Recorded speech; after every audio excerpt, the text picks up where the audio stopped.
G Money. Yo, What's up, man? what's good? What's good with you? How you doing? My, cooling, man. So now we're gonna keep our intro a little short because we had our guest waiting, even though he stood us up 4 times, right? But before we get to him, how was your weekend? Week was good, busy. You know what I'm saying? Out here working.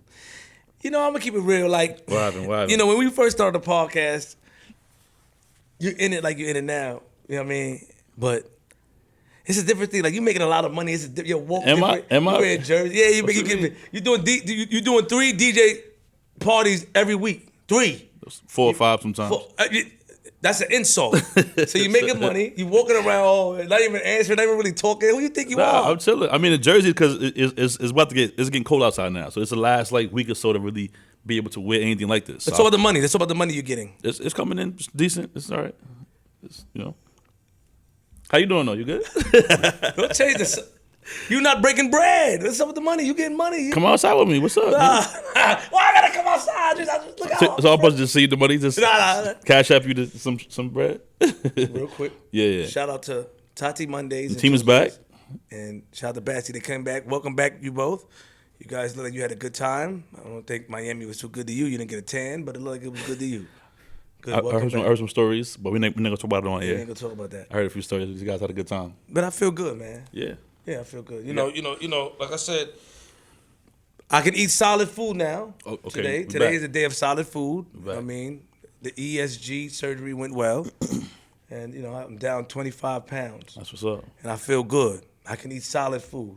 Now, I'm trying to get down to 210. Then I'm going to talk shit. I'm going to take my penis out and violate. Oh, okay. I'm being honest. All right. I'm going to be honest. They was cracking jokes. I'm going to be honest. Yeah. I'm about 210, so you be better. Yeah. I try to get you. Yeah. Yeah. That's good time. Everything is good, though. It's good Everything time, I good. guess. You ready? Yeah. I just want to say this. Last episode, man, I don't know. I listened to it a lot I gotta talk to you about that. But G Money, Yo. episode 210, Nigga, we made it. We got a special guest. Hold on, get my man. Whoa. It's there. Okay. We got a special guest, legend. 210 or 211?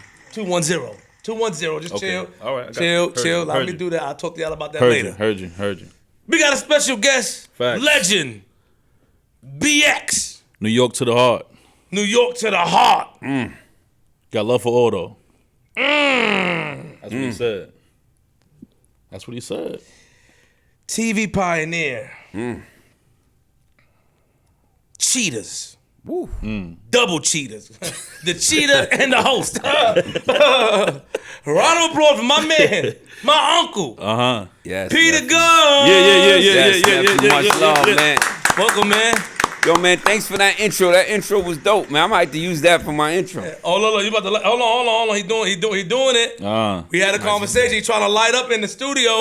You cannot smoke in here. He doing it. I'm holding this by habit. He said he paid his dues, man. He did. I ain't gonna light up. But let me ask you a question. We in the middle. I don't want to say where we at, but we in the middle of the city. We have rules in here. I know. And you just want to you want us just to go against the rules? No. Oh, It's more than the rules. If people don't smoke, I don't like to do that to them. There was a time I didn't smoke and I didn't want to smell nobody smoke, so I would never. So what year you started smoking?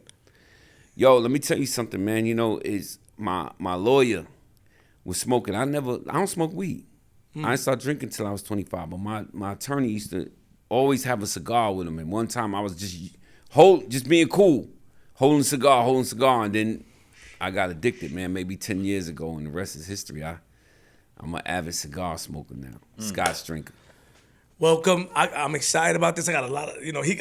Come on, man. G Money Day, all them questions. G-Money. Share Oh, wow. them with Money me, out man. here getting the money. How do you all them I'm questions trying to like do what I that, can. G? This is not even. It's a lot. Let me see it. Go down. Let me see. That's it. That's a lot, man. Listen, man. I want this. I never said this. You said something earlier, and I want to put that out there. Did I tell you not to ask me anything? Did I say? No, you said everything is free range. Yeah, bro. I don't like when Everything's free people, range. whatever. I don't appreciate that. smoke, man. Yeah. I appreciate that. Explain why. I explain why. Because some people sit on this couch here and they say that or they feel that in the beginning of the show and they go home and be like, yo, G, we got to take some parts out. We can't be talking about this. I can't mention this. I can't. So if you know that we're going to ask questions, you know what I'm saying? This is a podcast. We're going Or to ask some questions. authors ask you to take the videos down. Don't put the interview out. Huh? Yeah, I got a few phone calls. Okay. Well, listen, I have been tipsy sometime and said some things, and maybe could we leave that? But nah, I'm not drunk. Before we do that, let's introduce the manager. What's up? It's my manager, man. Alizé, Lenny Jones right here. Alizé, Lenny Jones. Round of applause for my man. He come in cool. Yeah, Look, man. what's up? Act like he know my name. I feel good. What up? What up? What's up? You What's good? poppin'? Good to see you.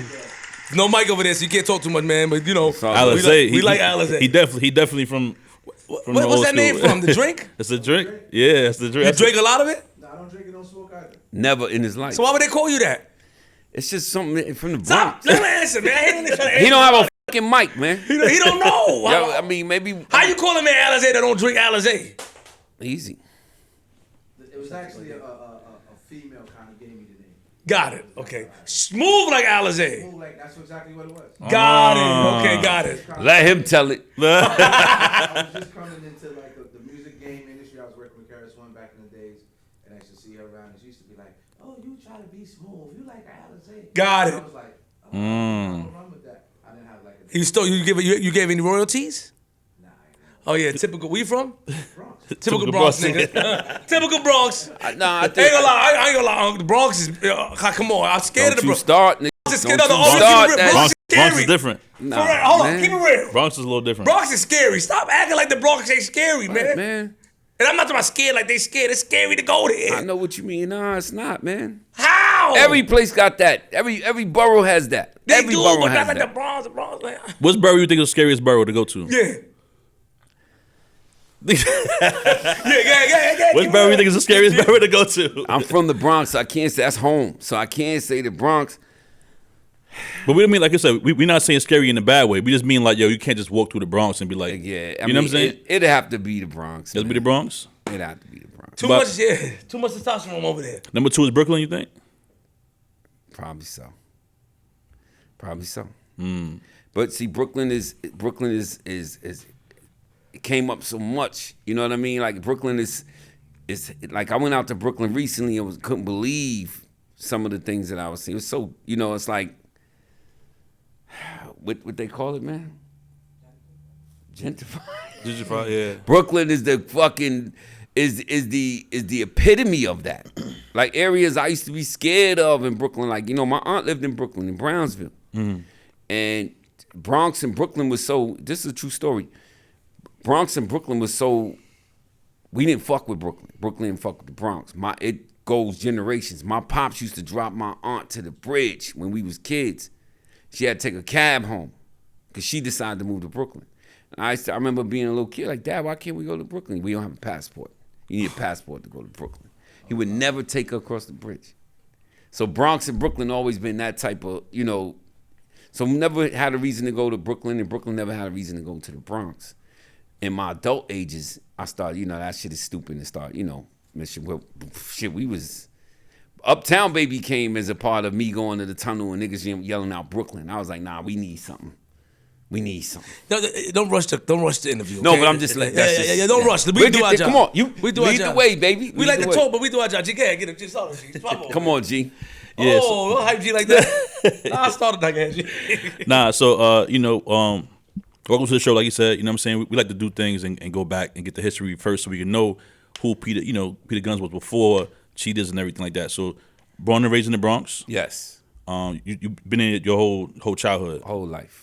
Talk to us about your childhood in the Bronx. Talk to us about that, how it was growing up in the Bronx and you know, that whole spiel. Well, I grew up in the South Bronx, man. You know, I'm 53 years old, so I was there from the beginning of things, and you know, in the late 70s, I was 9, 10 years old. It was real bad. Bronx was burned down. Every building on my block was burned down. So all abandoned buildings burned down, and I grew up in a big family, and we all lived in just one apartment, and there was times, you know, no lights, had to boil water, but there was a crew.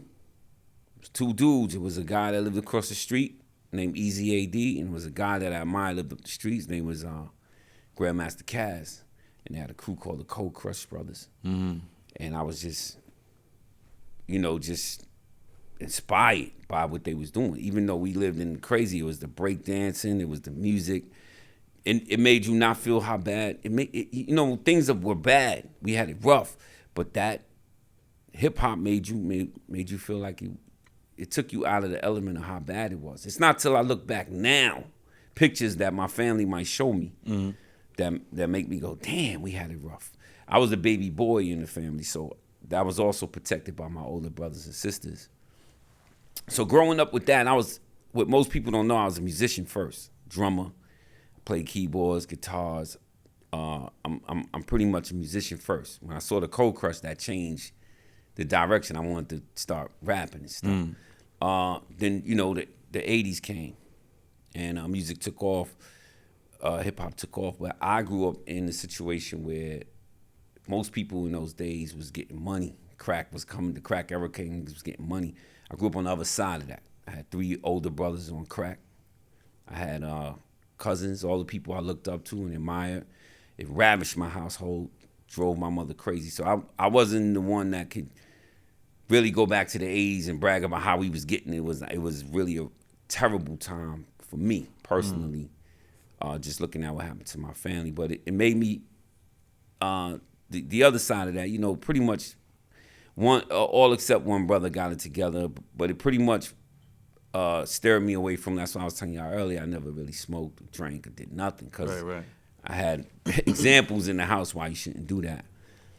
But I started doing other shit. My cousins was from Virginia. They was bringing guns up. I started messing with the guns. And although my rap name was Pete Lover, and I was in a group called Posse Deep, I was in a group called the Gun Runners, they changed my name to Peter Gunz. I got caught with a gun, and so the rest was history. And then I had a son on the way early, so felon, high school dropout, son on the way, and that just made me go hard as I could with the music because it's either that or jail or death because I was at that point I'm in the streets moving guns. But once I got caught with the gun, it was and they knew what time it was. I had to try to really go hard with the music. Hold on, so let's go back a little bit. So you said you was in an apartment in the Bronx. Yeah. Your siblings? Basement apartment. How many siblings you had? It was 9 of us, and like every other family, Dad had some outside stuff going on, so I had other, things going on. But inside the house, it was like 9 of us in the house. 9 siblings or 9, Yeah. like including like who? 9 siblings. Really? Brothers and sisters. In the yeah. base, how many rooms? 3. In the Bronx. And he had a boys' room, a girls' room, and mom and dad's room. So in an apartment. So mom and dad, like they still was together, even though Yeah, dad was but outside. he was doing, like Pops was doing his thing. But yeah, we was all in the house. So, but how this happened is, it's crazy. I never went this deep into the family, but my father's first wife passed away. He already had 4 kids. It was like the Brady Bunch almost. And my mother had 2 sons. Then they got together, and then more kids came, and that's how it came. That's how it came. So what's the background of mom and what's the background of pops? My mother was born in Virginia, raised in Harlem. Really? Yeah, my father was born in Harlem, raised in Virginia for a little while, but then came to the Bronx, and then he became a super plumber in the Bronx, and they got together and had kids. And Are they both black fully or like? Yeah, my mother is. We don't know. She's mixed. You know what I mean? You wouldn't get it. My mother looks more white than black, but you would never get her to say she was anything other than black. My father 100% black. Just got it. My father's black too. We could trace it back to slavery. We own our own land in Farmville in Buckingham County, Virginia, that we got from slavery. Wow. The acres and the 9 acres. So they chopped that up with the family. So me and my sisters and brothers own some land down there because of that in Buckingham County, Virginia. So you could trace my father's roots all the way back to Africa. My mother, that shit might take you to Germany somewhere or Scotland, who knows? But it's both. She's mixed, but my mother's more white than black. Real Absolutely. quick, last, just something you said that it was a hard time back then when crack came in. Yeah. You witnessed your brothers in your house being on crack. It's not just my brothers, man. I want this to be clear. People I idolize, my cousin, the woman that helped raised me with my mother because my mother had so much going on. Tut. She pretty much raised. I watch it ravish my heroes, ravish my older brothers that I looked up to. So when people have those stories, man, like, you know, like in the 80s, you know, Jay-Z and everybody got these stories from the 80s and getting it in 88 money, and it wasn't, I don't have those memories, bro. Those memories, I had a situation, brothers stealing all your shit, no coat to go to school, food being, not brothers, one in particular, I don't want to put that on all of them, but just coming up missing, coats, shoes, all type of food out the refrigerator, money. So, you know, you starving and stole, you know. So I don't have those memories, but what made me forgive my brother, and it was real recent that I had this conversation with him, is that if not for him, I might have been him. I looked at him, I had an example of why I should never with nothing, right there. And so I forgave him because I'm like, yo, bro, if not for you, ain't no telling what the fuck I would do, bro. Everybody was doing weed and putting woolies together, and who knows, I might have tried it if I didn't see an example right in my household driving my mother up the wall, damn near killing her, you know what I mean? Coming to the door for their money. One of my hardest things that happened to me in life was coming to collect money from my brother, scam my mom's. And at that time, I was heavy into the guns, chasing this street. You know what I mean? Letting off. So that was those type of things I always talk about because people only brag about the other side of it. But there was another side where families was ravished from that. And I'm from that side. Yo, so what does that do for you, you know, to you as a young kid growing up in the Bronx? Like, you know, you're still young, you in school, I'm assuming, you know what I'm saying? Like, so how'd you go day to day and be able to still function and, you know, go to school and hang out and just try to be as normal as possible? It's just surrounded us, man. I had friends, and again, this is gonna sound cliche, hip hop, man. Music, right. Entertainment. I'm a musician, you know, like, so I would go to school and just go to the music room. I dropped out of high school in 10th grade. Had a baby on the way by the time I'm in 11th grade. So it was more about music for me, you know, being popular with the music. And niggas was like, I felt like a star in every school I went to. Rapping, performing, being able to do what other people did. If you could play guitar, I could play guitar. I was playing baseball, whatever sports I played, I was good in that. So I always felt, again, it's hard to explain, but my mind wasn't in, when I look back now, it's like, damn, that was rough. That was fucked up. But it didn't affect me, luckily. I was so confident, bro. I was always confident and always felt like something was gonna happen. Yeah, so, and I'm not saying like I made it to be some successful shit, even though, you know what I mean? But from where I come from. Right. No, but I still commend you though. Like, you know, most people with the interviewing on the show, their stories are, you know, their parents was doing this and that, and then they end up going outside, either selling or something, or, you know what I mean? Like you got the guns and stuff like that though, but you weren't. I never sold crack. I never sold no crack, cocaine, nothing ever in my life because of it was there for me to do. Right. Niggas came to me with packs, guns, yo, Pete, make some money, man. You got a son, man. You got to support. I watch what it did to my brothers. Right. It never felt right to me. I never could see a mom's or brother come to me to cop something that I fuck with. And your moms and your brother, somebody come. I had friends cop my shit from my brothers and bring it back to me. You know what I mean? From one of my brothers, or if they stole something out the house, bring it back to me. I never felt comfortable doing that because of what it did to my family. Not that what I did ended up doing. I ended up selling guns. Not that that was any better, but I watched the coke and crack ruin my family, so I refused to ever indulge in selling it or ever using it. I never did. So, what's the age difference in your brothers? How many brothers and sisters actually? I got 5 brothers and 4 sisters. One of my brothers passed away. So when I say, I'm counting everything now. Yeah, I got what you. I mean? Just I'm so talking about in the house. but in the house, yeah. So And what are my you? brothers, I'm the oldest boy. My sister Brooke is the oldest girl, and we're gonna get to Brooke later on. I'm gonna tell y'all who Brooke is. I don't want to tell you now. We'll get to that. Yeah. Brooke is a very important. Remind me when I'm telling. When we get to Uptown, baby, and Tariq, remind me to talk about my sister. Got you. But what I'm saying is that because you said that I watched what they do to my brother, so you as the old, you talking about now is it the brothers in the house? The closest brother to my age, he might be 4 or 5 years older than me, maybe. You know what I mean?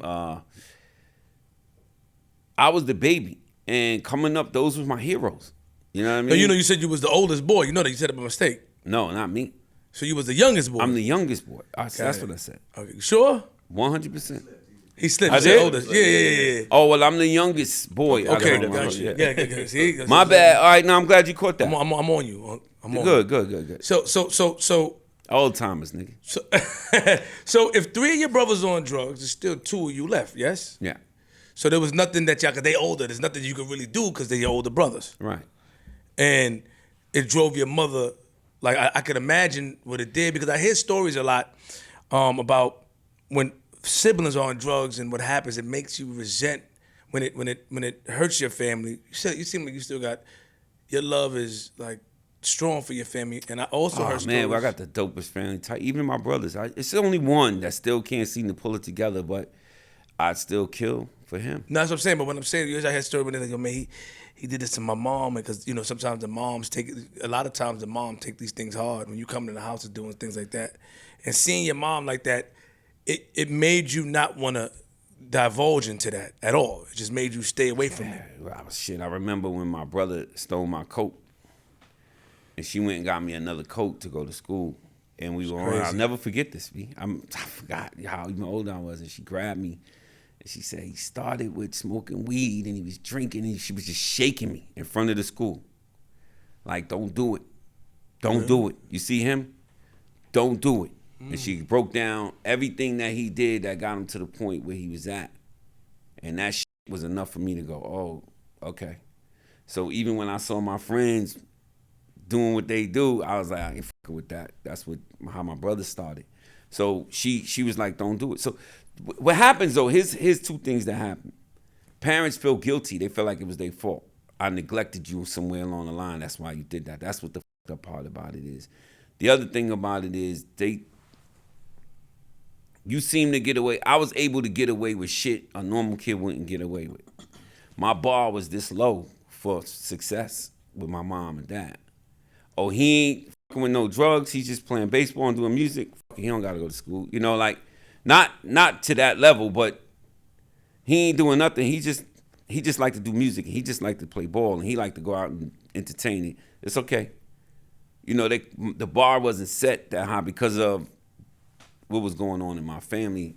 I was able to get away with shit my older brothers never got away with, but they start fucking around with the shit. Well, I mean, what was Dad's position though? You said Dad was in it. What was his like? Because my pops was a hard. He passed away 2006, cancer. He was a hard worker, man. He just worked and provided, and he was in no tolerance. Like, my father didn't want niggas in the house if that's what they was doing, but my mother would be like, "Fuck you." That's I'm not letting them go in the streets, and they're gonna be here.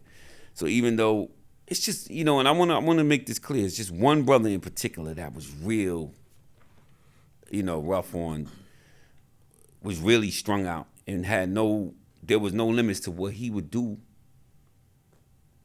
to get high. You never had to put hands on him? I mean, that's happened. Things happen like that before. Understand. But that's also hard. You feel guilty. Nigga's not right. And that's your brother at the end of the day. You know what I mean? So, but Pops is strict. So as far as like, because usually super the building, right? He has a lot of responsibilities coming to the crib. We got people ain't paying rent. He got to chase that. It's it's a lot going on. So then when he come in, he's telling your mom he got to. Oh, they had issues. He got to go. They had issues. But mom is saying no. Yeah. Well, yeah. Because you got to remember this particular son ain't even his son. You see what I'm saying? So she I get it. So, I get how she look at it. It's you know, it's deep, man. Shit Very gets deep. real deep. It's very deep. And I don't mind talking about it because people always glorify the other side of it. They need to hear it. They need to hear another side of it. But that do causes problems when you're in a house and the son is not yours and you're trying to discipline him or say something to the mom about him. They usually push back because they feel like it's coming from a different space. Yeah, you can't tell me nothing about this. And even if you mean good, so how do you approach that? Do pops just like, I got work to do, I'm leaving it alone, or like he just like, how do you deal with a situation like that? It's a very difficult situation to deal with. Very difficult, because if mom's saying he's stealing and doing all that, Right. but he can't go. It's right. So I'm a product of a man accepting a woman with kids. I'm a product of that. If my father didn't take my mother and her sons, I wouldn't be here. You know what I mean?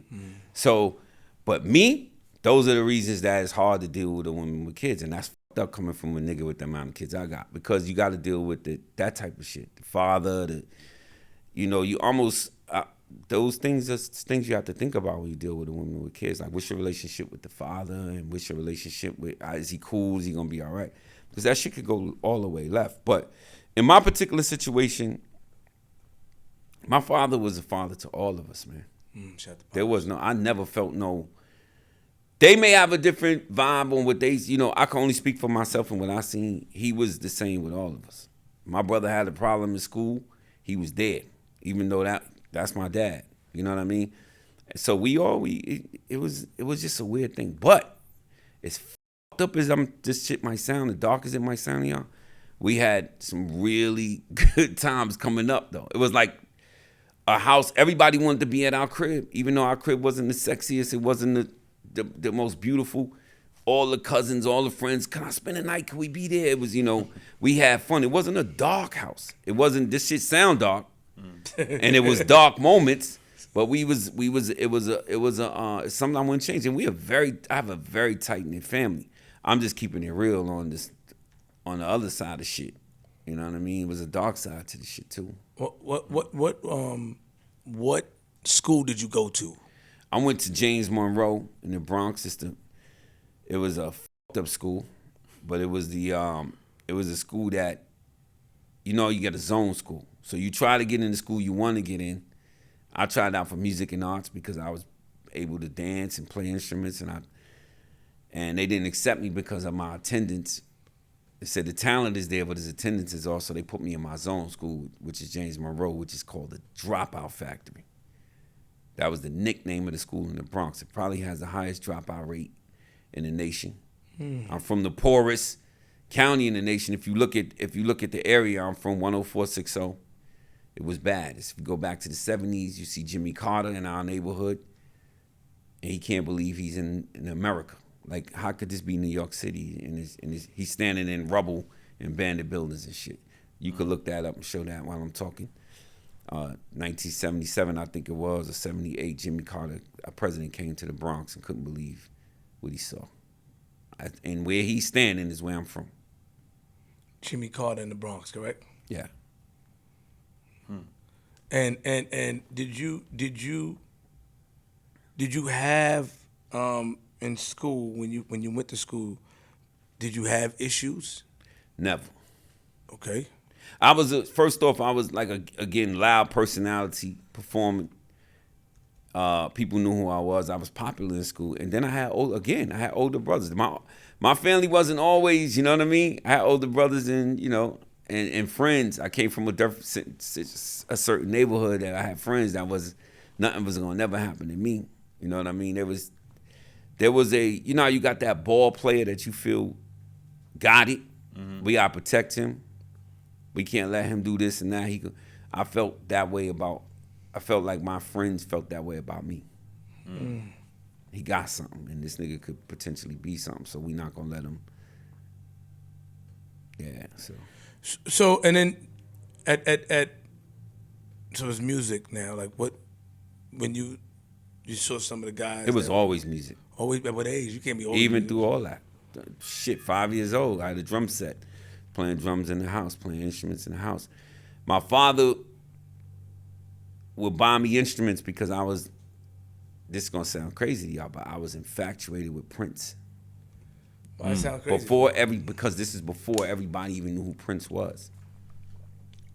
People didn't start knowing Prince till 1999, Purple Rain. I already saw this kid on Channel 13 playing different instruments, and I was like, who's that? And it was, in those days, my pops was a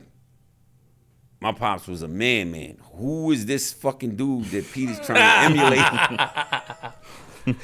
Who is motherfucking Peter trying to emulate? You know what I mean? But I was more, I ignored what he was looking like and how he was, his mannerisms. Right. I was all the way infatuated with this dude plays the shit out of this guitar, you saw the drums and everything. So I started emulating him.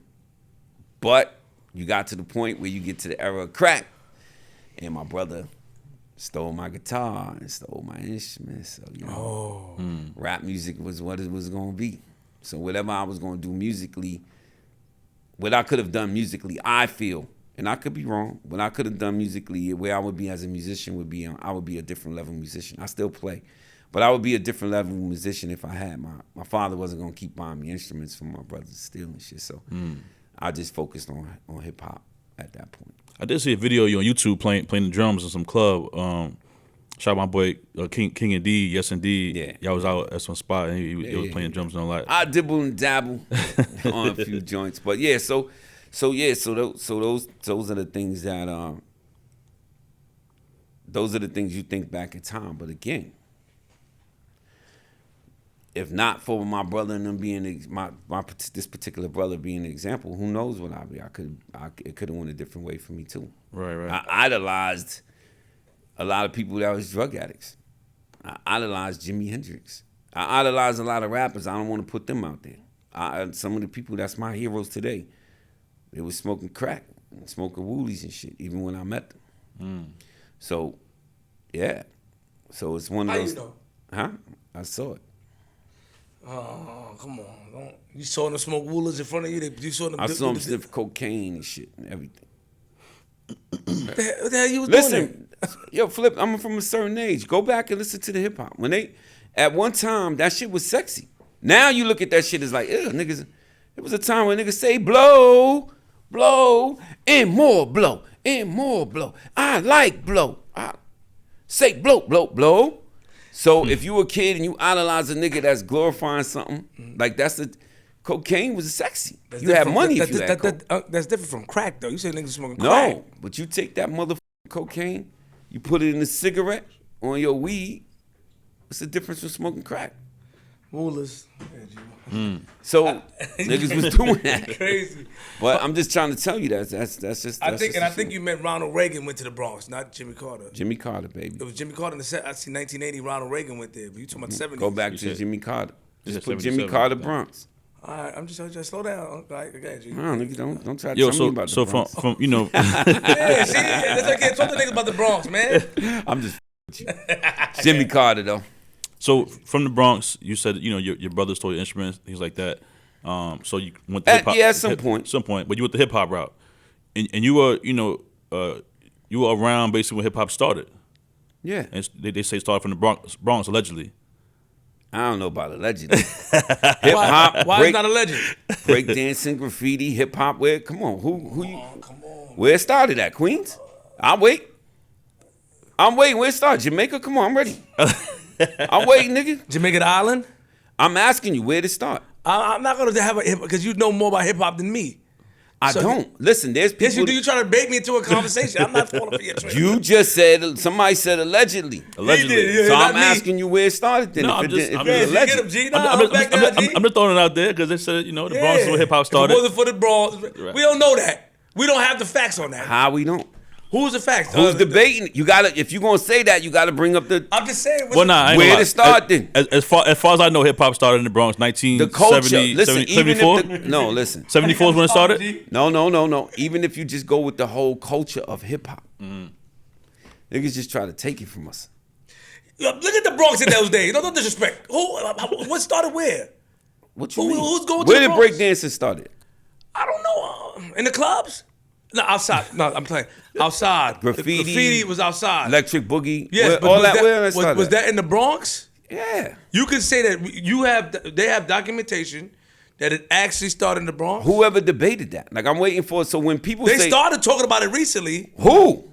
I heard it. It was a conversation recently Listen, with Fat so Joe and some people. this the arguments you're going to get. And just go with this, right? Follow me on this. If I say, oh, my God, Prince is an innovator. I love Prince. Prince started this and this and that. You're going to have a nigga come say, oh, no, Prince got that from James Brown. Of course, you're going to be able to say, oh, I heard a nigga rapping in 1953. 1940, they had a nigga rap. You see that video with the nigga rapping? With the group of guys, right? Right. That's not hip-hop, man. We talking about hip-hop the way it is. We talking about the way it is, the whole thing of hip-hop.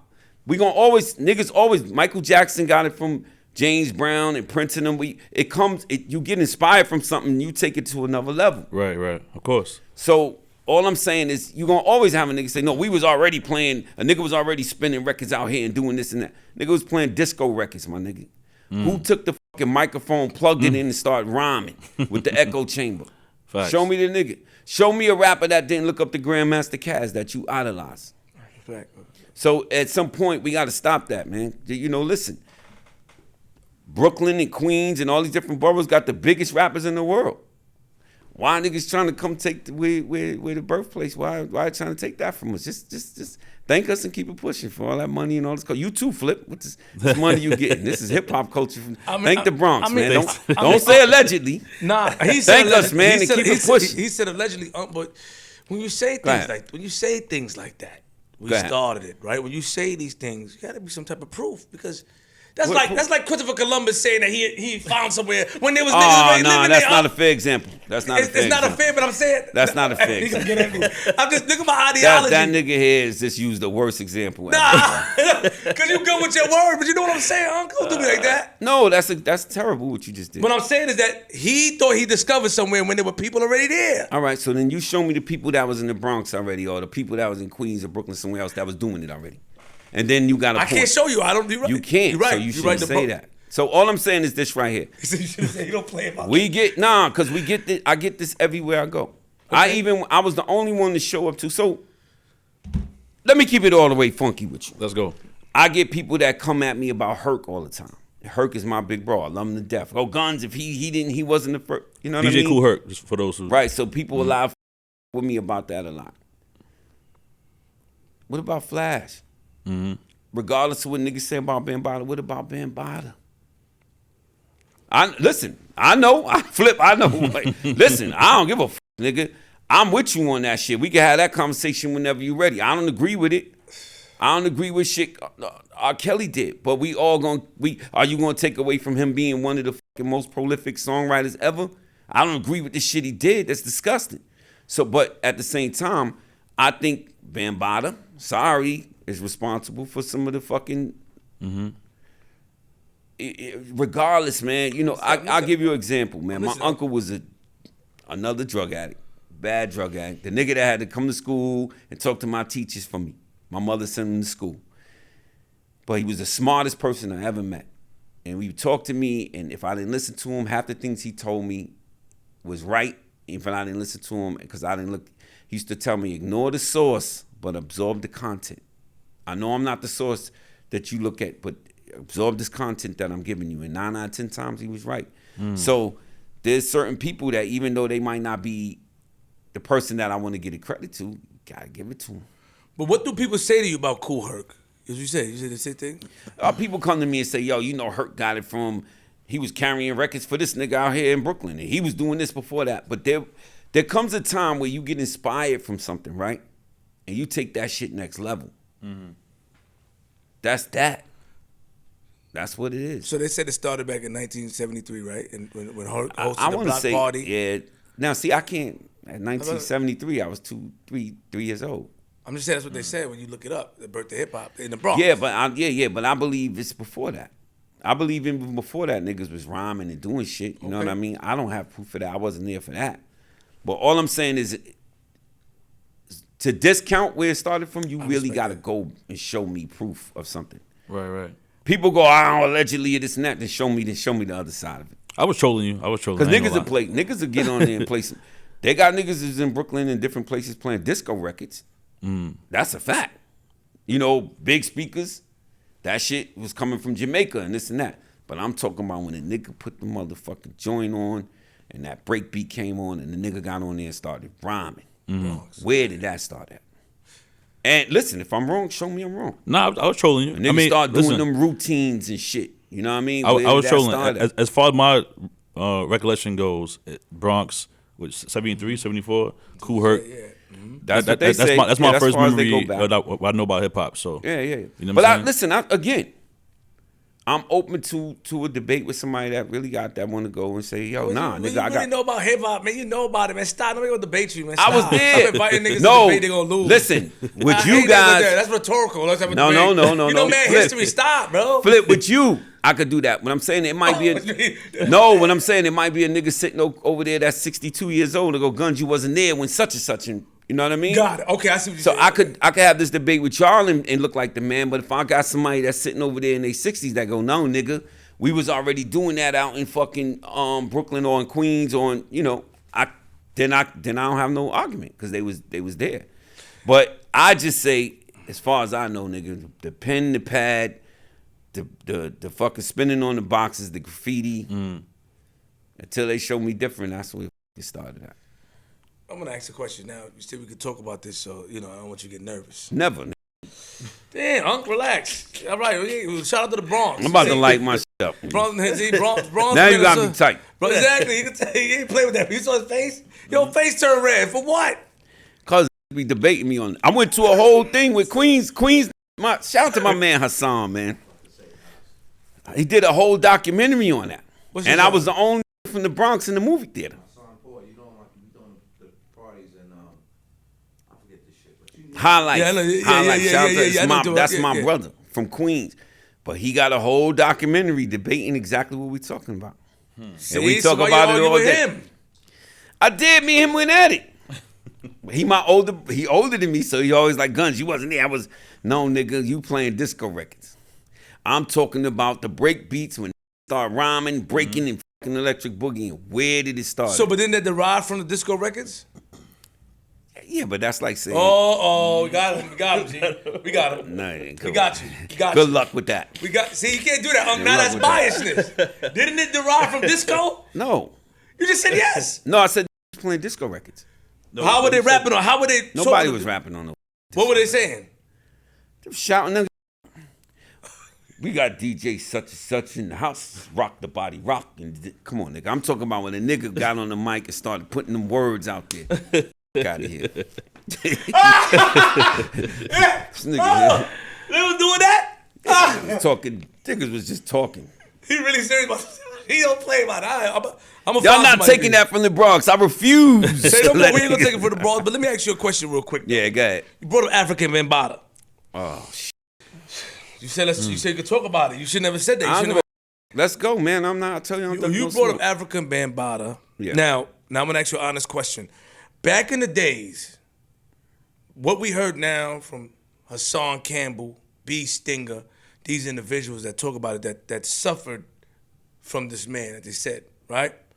Back in the days, was the rumor about him, was this known back in the days? Was it known at the time? Honestly, yeah. You could say, really? I went to James Monroe High School. I just told y'all that. That's like next to Bronx River, the projects. It was always rumored. Just to be honest, man, you know, I love the Bronx, but I got if we keep it 100, keep it 100. Yeah, but the first of rumors was that he was gay. That was the rumors. And then somebody came and started talking about the other stuff. And it wasn't until I was in Bronx River one day with my man Bryant. My people over there, man, I don't want to just throw niggas' names out there and put them in the situation. But I was with my mans and them out there, and they said some real crude shit. And I was like, they from there. They from him. And that's what it made me go, oh, there might be some validity to this, you know? And the last time I saw a band, man, I was in the State Building. I went to visit Minister Farrakhan. And Bam was waiting. He was outside getting ready to see the minister, too. And it was like a week after that shit hit the daily newspapers, that people was coming out with that. So, the rumors was out there. I'm talking about back in the days, not Yeah. like because it came out 2016 when the Rolling Stones. I was hearing this shit, man. Like, I was hearing year? stuff. What year? I never, just to be honest with you, I hate to say it, man. You guilty of your heroes ignoring shit about your heroes. You know what I mean? Get the fuck out of here. You know what I mean? I was guilty of that. So even if you heard it, you ignored it. It was rumors. And to me, like, nigga, that's just, nigga, I don't get the fuck out of here. You know what I mean? Well, you said you was hearing this in high school. Said you Yeah. went to- I heard some. And things. nobody thought to. Why do you think? And I want you to be honest. Like, why did nobody not do anything? Like, even up to this day, he hasn't been. I mean, he's been sued, but hasn't been charged. Why do you think nobody has done anything? Because it's a difficult thing, man. Like, like when I look at some of these guys that people that's coming out, people that, look, that's a hard thing to admit, bro. Some of these niggas ain't admit till they was adults. So it's a rumor until somebody come out straight up and say it. If one person say, yo, I'm telling you this what's going on, or I seen this or seen that, and the person that they blame and say that's not true, what you gonna go with? At that point, it's just a rumor. He said that didn't happen. So it's not until these dudes became adults that they came out and said that 100% that was a fact. I've never seen anything. Mm-hmm. I've never witnessed anything. I just heard shit. You know what I mean? So if we going off of what I've heard, I could only go, yo, bro, that's a crazy thing to say if you don't know that for a fact. You asked me if I heard that before. Yeah, I heard that before. I never heard it. There was never no proof. Nobody ever told me it happened to them or nothing like that. I mean, people talk about it now online. Y'all aware of that, but you talking about at that time, nobody. At that particular time. Yeah. That's a hard thing for somebody to admit, admit, bro. Mm-hmm. You understand what I'm saying? Was the Zulu Nation that powerful in the Bronx at that time, though? You hear about, when Hassan Campbell talk about it, he says how powerful the Zulu Nation was, how much weight they held. Facts. So you say that, like, yo, they were really, was just deep. It was a lot of them, and it was powerful, and even just in the music business, it was well respected. I never, damn, this is gonna sound fucked up. I loved the togetherness of the Zulu Nation. Loved it, but I never wanted to be down with the Zulu Nation. Why? I don't know, man. It wasn't because of that. Because again, I just never wanted to be. If in some aspects musically, I loved the brotherhood, but then it became it's cult. Not a cult. Nah, definitely not a cult. Okay, shit. Okay. There was some people that took the shit. It became almost like a badge of honor, gang. Like, I'm down with Zulu. You know what I mean? Zulu Nation became like and I didn't like that shit. I like when it was just together, black shit, you know what I mean? But when it became almost like in some aspects like that. And not that they took it there, it was just certain people that would get down with it and then fall under the umbrella like, yo, I'm Zulu, I'm such and such, I'm under, and that part of it, I didn't like that part of it. Let me ask you one last question about this and I'll move on. Do you feel like even if this is true, we cannot, because you did say earlier, we cannot take what Afrika Bambaataa did for hip hop, right? Like, so do we put this in the category? Because like people with R. Kelly, right? They say, well, R. Kelly music was great, but as a human being, he's a piece of shit. Right. With Bambaataa, is it the same thing? Like, Bambaataa put so much work in for hip hop culture. Him as a person, he's a piece of shit, or can we equate everything and say, nah, he violated, he used his movement to lower young men, allegedly, and take advantage?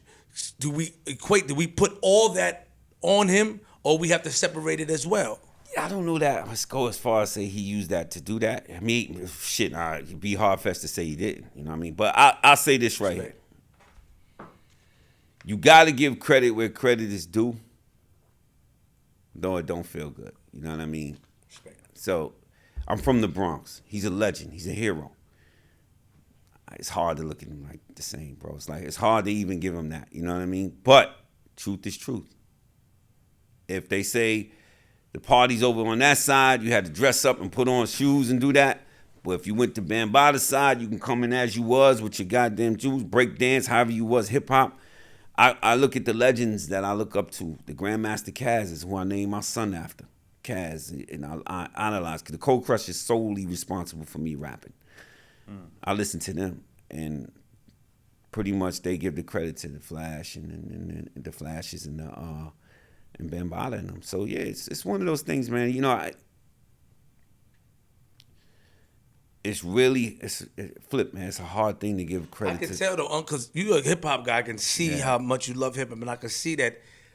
I'm looking at you, and I can see like you don't like somebody. All right, so here's the deal: somebody that potentially harm a kid or a boy or a girl, any child, it's hard to get them any kind of love and credit, man. It's hard, but you got to. You know, somebody said R. Kelly would never lose in the verses. It's true, but it's hard. You know what I mean? When they said, "Do you still listen to R. Kelly?" It's hard not to, because he made so many dope songs. But when I listen to it, is there some guilt listening to it? You know what I mean? But there's also the human side of things, the human in me. There's people that might go, yo, I don't like the way Peter Gunz treated those girls and what he did on TV. It's hard to look at him the same. The only thing I give that to is this is all adults. There was no, I don't like being compared to shit like that, because there's all consensual adults and we all adults and we, you know. I understand. Very hard to talk about, bro. But I don't duck no smoke. I can see it in your, I can see. We're looking at you and your energy shifts up and down, because like you're thinking, because you don't want to offend anybody, neither. No, that if you did that, you should be offended. Yeah, it's just that the problem. Not him. I'm talking about the people. Like, cause some people like, damn, the OG giving him credit, knowing that he did this. So, but I see you like, I don't know if it's because of a friendship with him. I don't know, because like you thinking a lot, huh? We not friends. Respect. I don't know him like that. You just respect what he did for the culture. He's older than me, so I might have seen Bambaataa twice in my life. Respect. So don't get that fucked up. It's just one of those things where you give respect where respect is due. You know what I mean? You can't take certain things from niggas, man. You just can't do it. He did what he did. You know what I mean? But it's also, again, man, it's hard to, I might not be articulating this properly, but you feel bad giving a nigga that would do some crazy credit. You know what I mean? It's one of those things. And I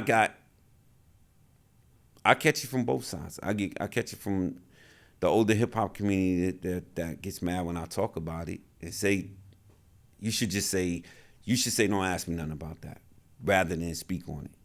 And then the flip side of that, you should have said more. But I don't, if anybody know me and watch me from all my life, I don't have a edit button. I say what the fuck it is. And that's why even on, you see how I roll, my stories has always been real. Hate me or love me, my shit is real. There was nobody telling me what I could say and what I could do. I did what I wanted to do. So when I came here to ask me, I'm my answer. And again, very, very important piece of hip hop. Whether you want to give him the credit or not, I'm here to tell you he was extremely important. May not want to give him that credit, but it's the truth. Got it. So moving forward, hip hop, you're young, you're coming up, what's next for Peter Gunz now at this age? You in the Bronx? Yeah. When does the music come into play? When does the guns come into play? Like, what's next? So right now I'm doing the album with CL Smooth. Not right now. I'm talking about we're going back to you staying back? We still on the timeline. We skipped past that. All right. we still go to the timeline. Come on, let's go. Yeah. So you high school. You said you dropped out. Dropped out, man. But I was in all the talent shows, playing instruments, doing Prince songs, Michael Jackson, right. Just playing drums, showing off. Everything I did was for girls. Makes sense. It wasn't about, it was nothing about. Of course. I'm gonna get it. It wasn't about money for me or nothing. It was all about impressing girls, all about the girls. I wanted to be the most popular and get the girls. That was it. So yeah, it was all entertainment. Anybody that to go back with me say he was always writing rhymes, always dancing, making music. That's anybody you ask in my life to say he was always into that. This is what he was destined to do. So why you drop out of school? I don't know, man. I wasn't focused. The school was terrible. I wasn't focused. It was it was the worst. Like when I meet people that graduated from Monroe back then, I'm like, God damn, man, you the man. How'd you do it? But your household everything had to be on point. You see, you had a kid in the way too. At Corey some was point. on his way. I had a baby on the way. Shout out to Corey Gunz. Yeah, so dropped out of school, and at that point, just started trying to, figure it out in life. Hold on. And Corey's mom's. Okay, there you go. Yeah. That's what I wanted to know, because you don't really talk about Corey moms. Corey mom's. You don't really talk about Corey moms. She. And I want to know why. She left when he was she was going through. I don't really like to put too much out. Also, it's more personal. I raised Corey, me and my mother. Got it. Corey's okay, mom's, so that's why you don't talk about with his us. moms. Yeah. Because I was thinking, that's why I said, G, let me get him, because I always wanted, I said, and I'm looking, I said, Yeah. Pete, OG don't talk about Corey's moms. We raised Corey, me and my mother. Is it a soft spot? Because it'd be a soft spot for him as well? Like, you just respecting, like, oh, it's just that's something that you don't really want to I used to be hard on his mother. Oh, you did? But, things happen, man. You young, you have kids, you have your own issues, and you just, here comes a baby. It's hard to blame her. Like, you get older and you look in hindsight and be like, damn, I could see how that happened. But for years, it's like, damn, how could you not be there and take your kid and be with your kids? So, nah, it's. Wait, hold on. I'm gonna flip chill. All right, Me and my mother raised Corey. Got it. Corey's mom, she was there at first, but then she wasn't there, and then she came back, but then she left. It was. Did you push her away? Did you take any responsibility for that? Can you say, yo, did you? After a while, because if you come in this life, and then you disappear again, that's not healthy for him. If you come and you want to take them, and then you come and you go. So no, just let them be. Stability is very important. Okay. Having your kid all over the place ain't healthy. So, yeah, me and my mother raised Corey. Yeah. My family, we all raised Corey. Corey, I had to be a mother and father. That was the thing. My mother was like, he's gonna stay here, but you gonna take him to all his doctor's appointments. He got to go with you. So when I had to went to play baseball. It was my time to bat up. I had to get somebody watching while I batted up because I was only 17, 18 years old. When he had doctor's appointments, I had to take him, which was crazy because at 18, I looked like I was 10. So I'll be there and Corey be crying and they be like, where's you guys' moms? I'm like, this is my son. His mom's in here and shit like that. So it was crazy. Was it hard? I had to be a mother and a father at one point until my mom fully stepped in because I started going hard with the music and stuff like that. Was that hard raising him? Was it hard raising him at a young age? Like not having a mom there and was it hard for you? It was hard in terms of not really being able to do what kids do, to do what you should be doing as a teenager. You know what I mean? But it was also beautiful because he was a star. Yeah, facts. Like around my friends and shit, nobody had kids. It was like a little, we got a whole baby around us, you know what I mean? So it was a little fun for us too. And then Corey had rhythm. This is a true story. Corey had rhythm at such a little, like 4 years old, 5 years old. If you put a beat on, he was bopping to the beat on beat. And if you stop it, we used to make fun of that shit. Like you could stop this shit or slow it down, and he would find the beat. So Corey was already, he was in the zone. Everybody's like, only your son would have that type of fucking rhythm. You know what I mean? Because I was a drummer. And but everything you did, and that's why I tell fathers, man, like, don't be the black father to say, don't be like me. Set an example. Last question about that. Did raising him alone, did it make you have any resentment because you had to raise him alone? You said I was hard on his mother. Did that build any resentment in your later years or how you approach situations with women due to the fact that your first experience with your son's mother went that direction? Did it cause any resentment or any different outlook at a certain point in your life? Before you got older and mature, No. But at one point, No. none, not at all. Not at all. Come on, I don't. Okay. Yeah. So what people do a lot of times is like, so you might go back and say, oh, this nigga was on.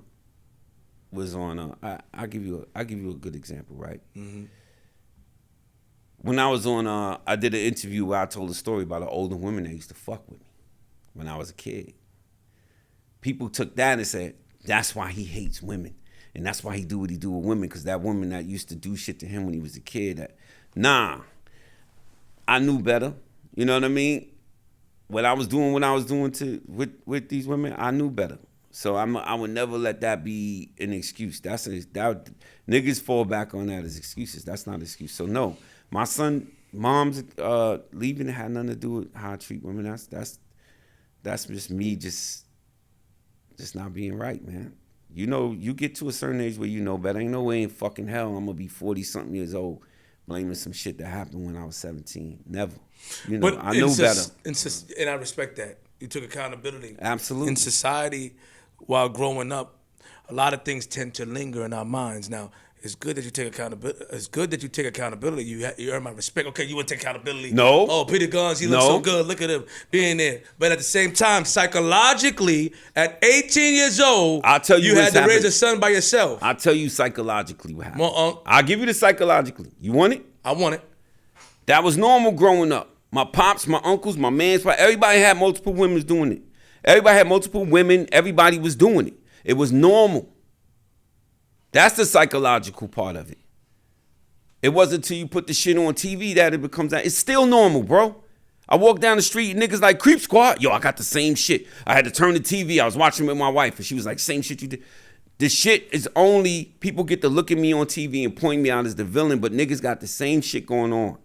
It's more of that than it's not. So it's how we grew up. It's still going on. It's what I was raised at. It's not Corey's mother. It's not nobody doing nothing to me as a kid. The shit was normal growing up. All of us, if you of a certain age, and even now, you know goddamn well your uncles, your brothers, everybody had multiple women. It's a fact. So no, that's the psychological part of it. Nothing that happened to me as a kid. The shit was normal fucking activity in the neighborhood. Pops had different women. Uncles had different women. Brothers. Niggas was moving like that. And guess what? The nigga with the most women was the man. And guess what I wanted to be? The motherfucking man. And that stayed with me. And I hate to say it, you still to this day, if you got much of bad joints, you that nigga. No? I'm not saying this right. I'm not justifying it, but let's not make the shit out to be like some fucking mental shit. That's what the fuck it is. So you don't like when people put things equated with mental Fuck shit? no, man, because you get to a certain age where you know better, my nigga. Like, come on, don't say, yo, you know, like that. A lot of that guilt my mother got to live with. Oh, when I was younger, this happened, and no, nigga, do you put that shit on your parents and say, oh, it's because that's even. I've had mad people analyze that shit. I had therapists say, oh, you know what, this stems from this, and I'm not gonna deny that your childhood don't fuck with you as an adult. Things that happen to you or certain ways you are don't stem from childhood. But you can't go blaming everything on that, nigga. You know better. You a grown man. You know goddamn well when you signed up to do Love and Hip Hop and put your kid's mother on there and had a baby with that one and dating them, that shit wasn't right. And you gonna go blame that shit on some shit that happened to you when you was a child? No, nigga, you knew better. So no, I will not do that. And I respect that. Okay. Yeah. Okay, I'm saying, yeah. That was real. That was from the heart. Yeah. Talking. That's what I do. Accountability. I'm sugarcoat shit. It's accountability. So, move forward. You dropped out of school. Now you went hard. You started going hard with the hip hop. Right. Right. And you're going hard with it. When do you meet Lord Tariq? My sister Brooke. But what age, real quick?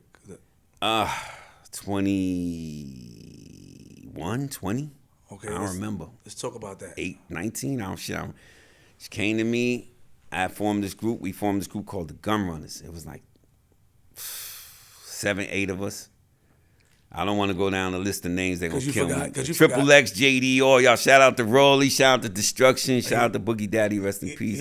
Scratch. I have to because they say, yo, you always talk about the Gun Runners, but you never mention us, man. But anyway, I had this group called the Gun Runners.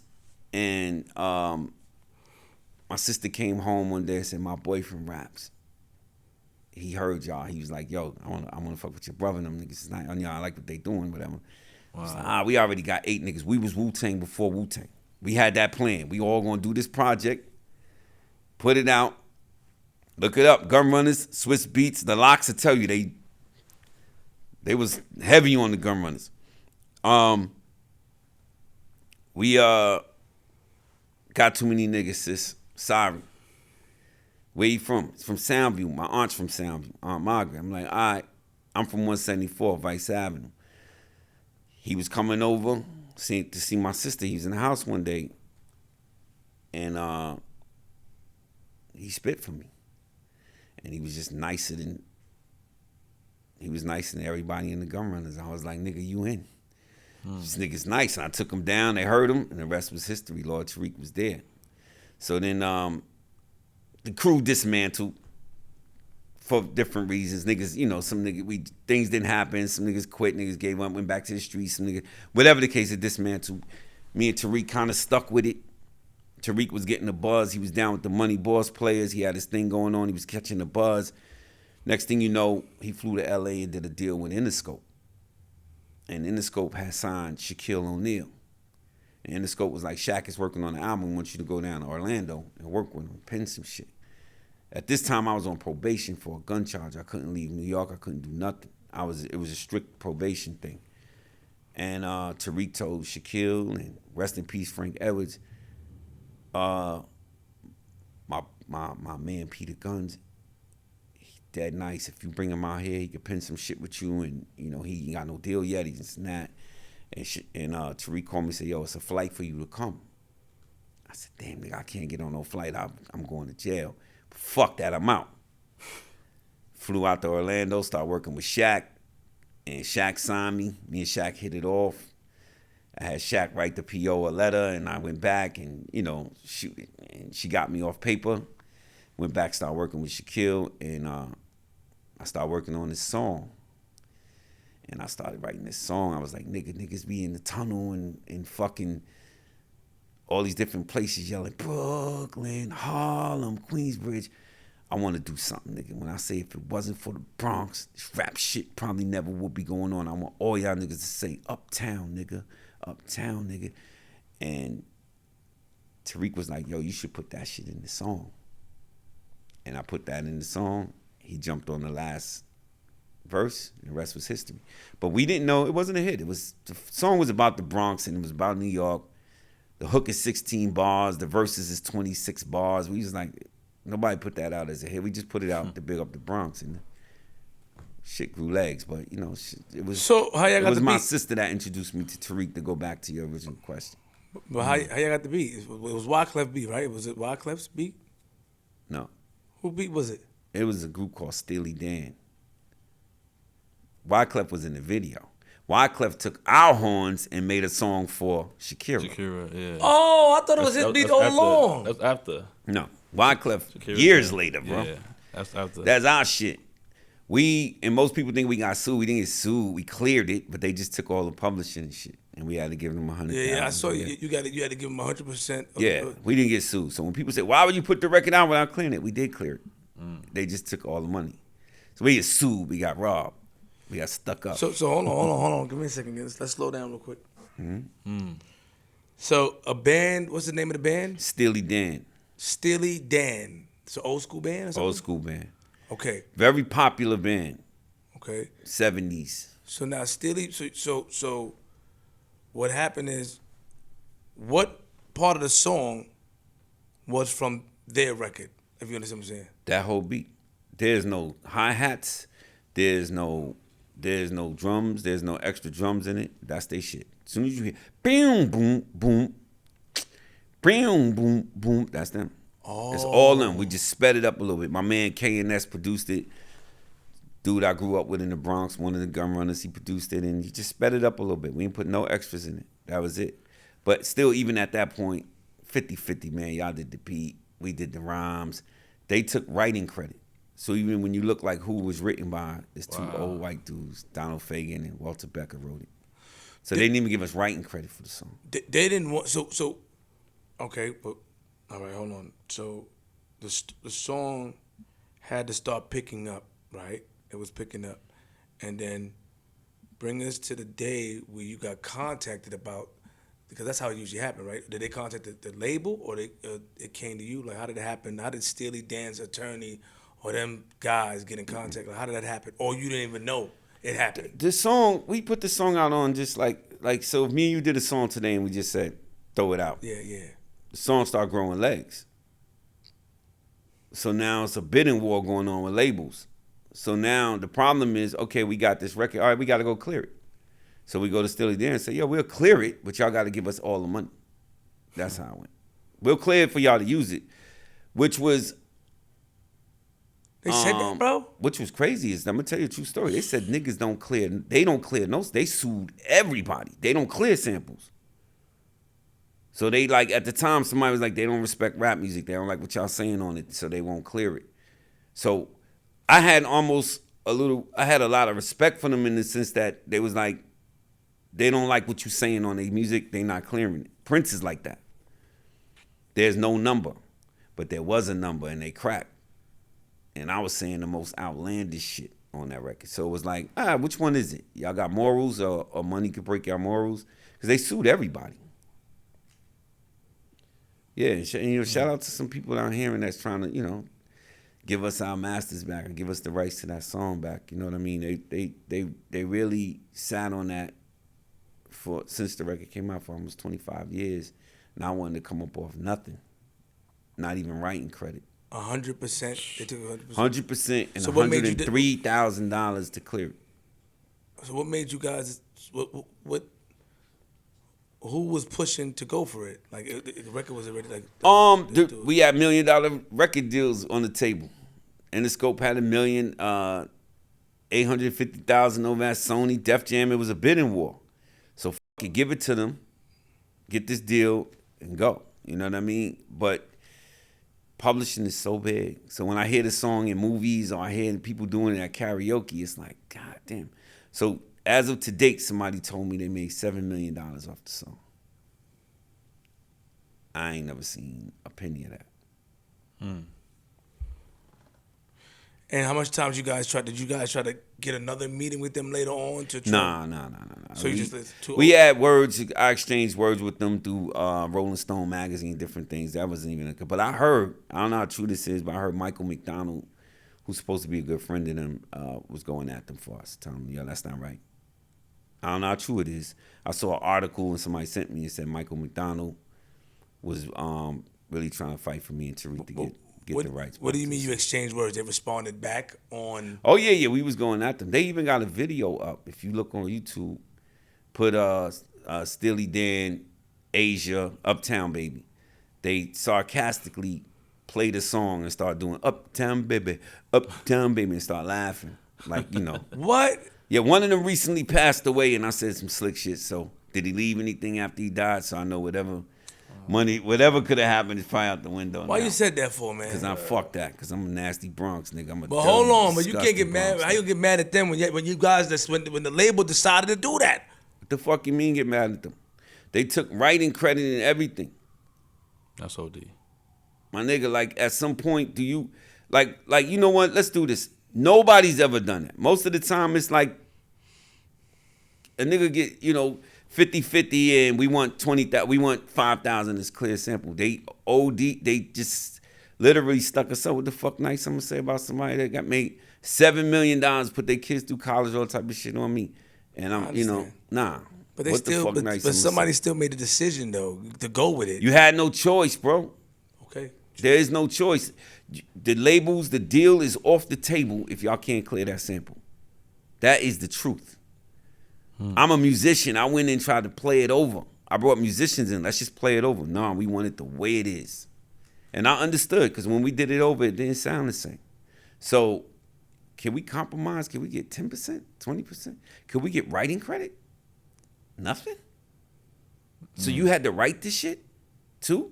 Written by Walter Becker and fucking Donald Fick? Come on, man.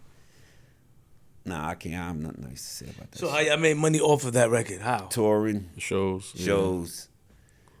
I'm here with Flip Script, G Money. I probably wouldn't be here if not for that song. There's other things that came about that you always gotta look at the flip side of shit, no pun intended. You always gotta look at the other side of it to make it make sense, or you'll drive yourself crazy. I mean, it's a big opportunity. And you young, you from the Bronx, you grew up how you grew up. You see that money is there. It's like, yo, why not? We was doing shows and having 20,000 in each pocket. You know what I mean? Like bags of money doing shows when we come from nothing. So it was almost like give it to him. It's now as an adult like damn. You know, like when you watching a movie and you hear the song in the background, you're like, if somebody go Gunz, you about to get a check, and I'm like, no, I'm not. That shit hurt me. That's crazy. You know, sad. It's sad. You know, it's again, man, you always got to look at the other side of the shit. Like, without that song, I could be dead or in jail, bro. It was that deep at that time in my life. It was that serious. Let's move. And that's not me trying to act like something. I'm just telling you, I was in a dark space, and that shit came at the right time. What do you mean you was in a dark space? Shit was all fucked up. Nigga, I got kids I can't support. Money's fucked up. I was just in a dark mental space. And everything started coming together with that song. At 21? I mean, what? Yeah, things was bad. Things was fucked. And now you talking about I got a daughter now, too, now. What's her name? Whitney. At that time, Corey came and then my daughter came. Different mother. Yeah. Okay. So now you sitting there kind of like all this overhead, nothing coming in, and you know, you trying to do rap music and that shit ain't working out. Just mentally in a dark space. So those things you gotta look at that too. You gotta look at that and go, shit, all this shit came together, and you know, if you ever dwell on, I'm telling you this, you gotta not stress nothing, bro. Stress is the fucking number one killer. If I ever sat here and dwelled on them making all of this money and I made no money, that shit'd drive you crazy. You gotta look at the other side of this shit. What would have happened if I didn't make that record and if I didn't have this? If you just dwell on that, you'll die. And I never dwell on that because I always think now, the state of mind I'm in now, I'll figure it out another way. I watch this man right here, Zay, figure it out. Don't stress it. We'll figure it out. As long as you breathing, as long as you moving, we'll figure it out. Y'all watch this man hustle. He inspired me. He younger than me and inspires me the way he go out and find it and get it and be like, yo, don't stress that. You'll come back tenfold.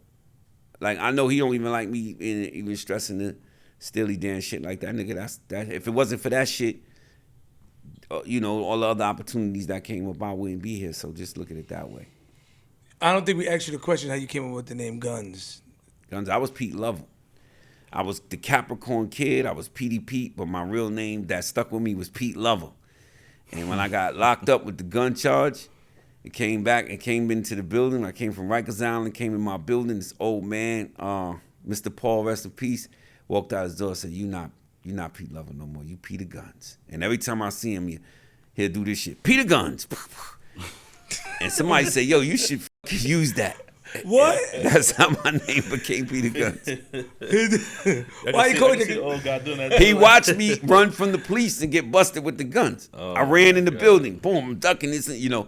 And he saw when they came out, he was like, "Nah, him. He just he ain't doing nothing. He just a me." And the cop said, "You call this a musician? You call this a rap artist?" And showed him what I had.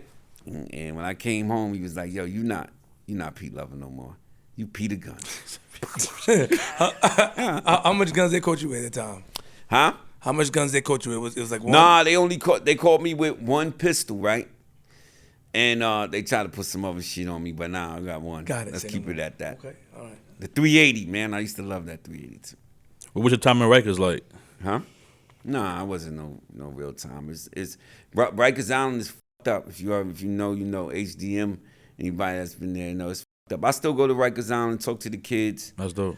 Try to, you know, I got this thing called Guns Against Guns. I do to talk to them about jail.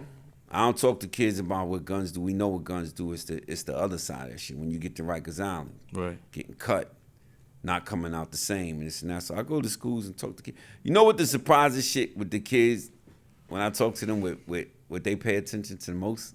I said, how you gonna feel when you got a shower next to your man, butt naked? And when the nigga tell you to part your ass and lift your balls up, how you gonna feel? That's the shit that bothered them more than anything else. Oh, that's what happened, bro. Somebody sitting up watching you take a shower. Right.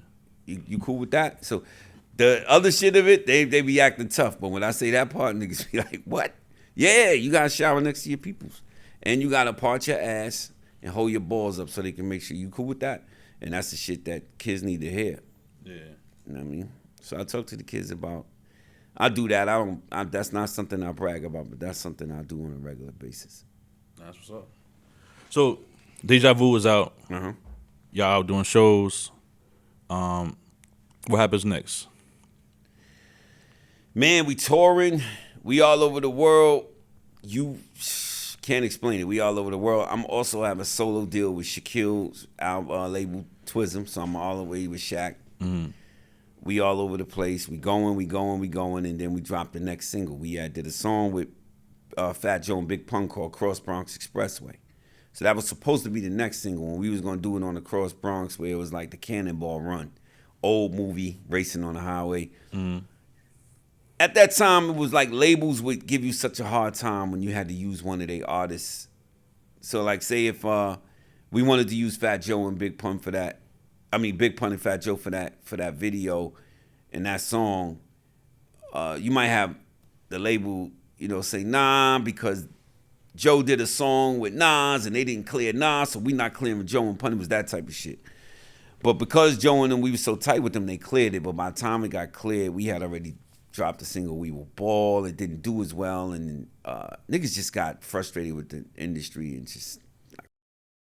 But it was crazy because Deja Vu was so organic, we didn't have to do no work. Been in war, all over the radio already, we flew. The next record, when we had to work that shit, niggas was like, what? Drops, fucking free shows. Like, every city has a summer jam. But that record was so instrumental in the turn of my mental. Because it was like people doubting you, and now you got one.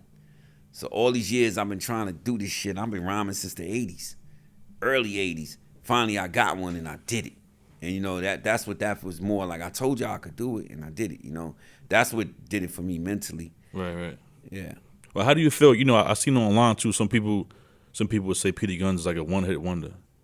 How you feel about that? Yeah, that don't bother me. It bothers a lot of other people. I made a joke with Switzerland and was like, yo, let's do a one-hit wonder versus where a bunch of us with one record come and battle each other. You know what I mean? And they started laughing and said, you know what the crazy shit is, Gunz? There's not too many people that's going to admit they only have one. You know what I mean? I know I got mad shit. I've been making records on I know I got dope records that just didn't make it, but if we going to go off the hits, yeah, that's what you are, nigga. That's the record they know you. I'm never offended by that because there's a lot of people millions of people been doing music all their lives and don't have one.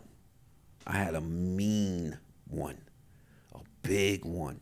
Real big. And I tell a nigga a one is better than a none, nigga. A big one. Pause. That's a fact. I mean, that record right now is still, I feel like when you talk about hip hop, that's one of the records that come up like the early. You know what I'm saying? Like it's not like a number 99 on the list like that. If you mention hip hop, that goes, in my opinion, that goes up the top there. You know what I'm saying? I appreciate you for that. So for that reason, I don't mind. But listen, you gotta be a realist. And a lot of people are not realists. Flip, you disagree? You look like you disagree. No, I'm smiling. That was a good one. He said, nah, I don't disagree. Thank you. Hold on, so what I'm saying is, pressing me like that. I know you making faces. No, over I'm smiling at him like, man, that was a good one, man. Because yeah. No, I appreciate that. So no, again, man, it's just being transparent and being real. Some people are uncomfortable with that. You might have made another record that made a little noise, but the record they really know you for is just that joint, and I'm all right with that. There's people that never make. Yo, dog, look what that record did. Why would I be offended? But people think, Fire. You know what they think? Fire. Niggas a one-hit wonder. They think that offends me. That shit never bothered me, bro. You sure? Not at one point? Never. Because I'm also comfortable in my skin knowing what I got and what I did, that I'll be like, this didn't make it, but you better go back and listen to it. But hells no, man. Niggas ain't make one. That's like a nigga saying, yo, that nigga had one good year with the Knicks. He made it. Nigga was in the NBA. But that's us, man. I hate to say it. It's our people who do that. It's our people, man. We niggas will do that too. We do that to ourselves. Niggas, other nationalities, niggas just praise you for what you do. Us, we fucking tear each other down with shit like that. But you gotta learn how to make that shit your superpower. Like, nigga called me a one-hit wonder. I'm like, I had one? Thank you, my nigga. You knew it? You know the words? You know the hook? Fuck, I did something. Like, even in my comments when niggas shit on me, I'm like, this nigga really took time out of the day to say something to me. I would never do that. There's a lot of people I don't like. I don't follow them, or I would never comment on their shit. You comment and you following me. How could I be, you're not even mentally stable to me, my nigga. You can't offend me. I promise you that. There was a story you told before about somebody getting thrown off a balcony. Yeah. Pun threw him off? Nah, niggas was throwing ice at us while we was performing at the Apollo. Somebody kept throwing ice and throwing shit at us on the stage, and I was like, the fuck? And Pun just said, don't worry about it. It's being taken care of. And the scene dude, and I said, yo, bro, you fucking, and as I'm doing this, the nigga flicked another piece of ice and hit me. But 5 minutes later, that nigga came down out that balcony. Threw him off? Yeah, somebody threw the nigga off the balcony. In the Apollo, he fell on mad chairs. The Apollo Theater, fell on the chairs, my nigga.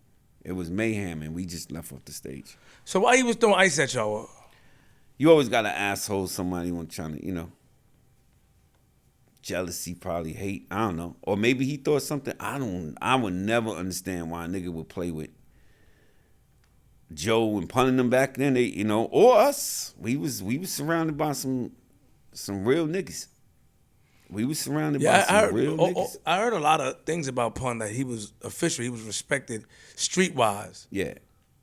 I mean, Pun was a fun dude. He was a good dude, but he also, look, man, Pun, unlike the rest of us, we got a little bread and left. Pun bought a big house in the Bronx, in the hood. Literally in the hood. A big house with dirt bikes and shit around it. I used to be like, what the fuck is he doing? But that's who he was, man. That's who he was. I was just over it. I was born and raised in that shit. I wanted to get out there. I mean, could walk to Pun's crib from where I was born and raised at. So I used to go over there, but Pun is a real dude. When things went bad for me and I was just like, the music industry, things wasn't going right, he used to be like, just come to the studio. Just come to the studio. He'll hand you a watch or something. And be like, look at this shit I just bought. And they hand it to you. And it'd be all this iced out watch, and he'll drive off. If you don't come to the studio, that means you stole my watch. So you gotta go to the studio. We did here's a good Pun story.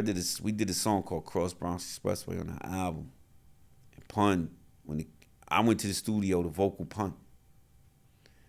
Joe and Tariq laid their verse, and I'm at the studio just vocaling Pun. So Pun at the time is sitting down.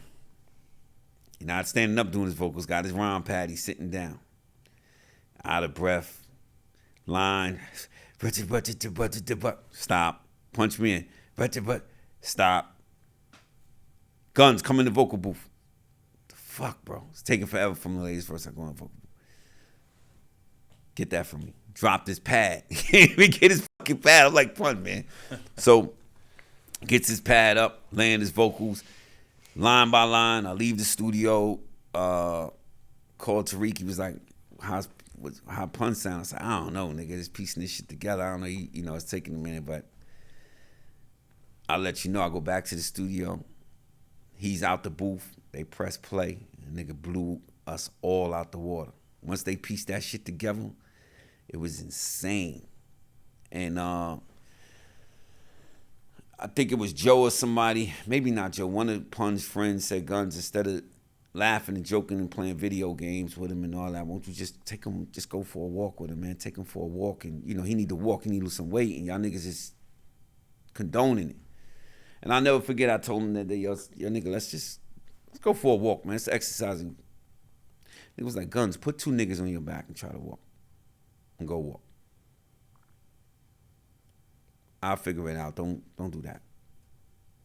Don't do that, man.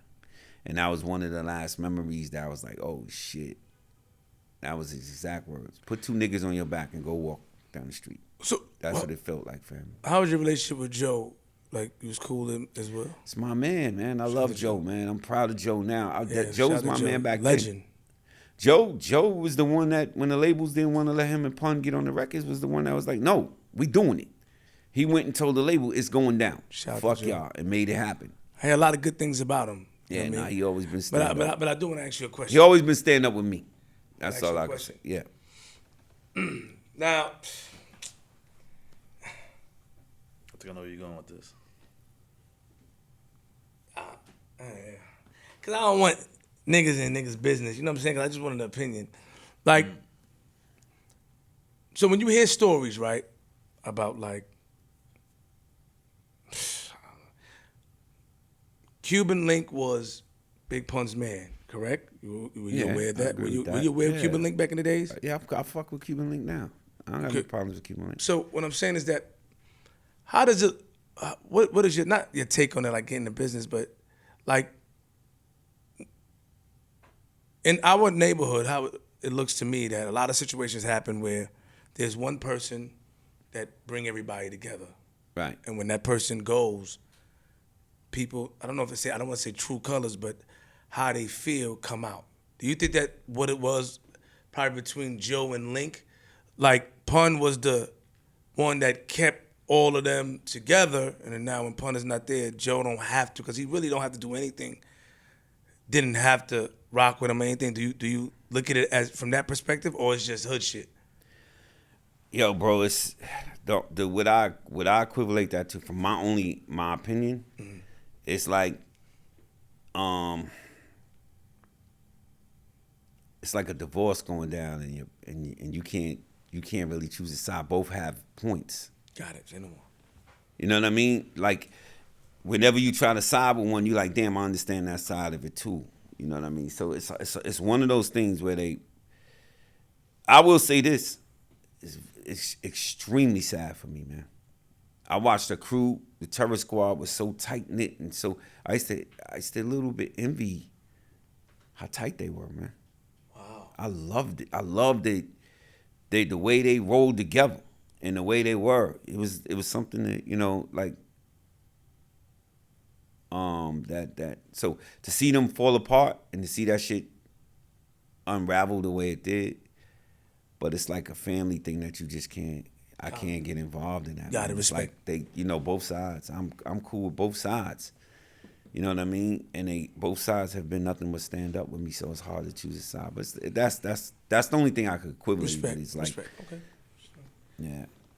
You so when you did Uptown Baby and he was doing and things didn't go your way, what happened with Tariq at this time? You and him, like, did you guys go separate ways? Did you guys like how does that play off?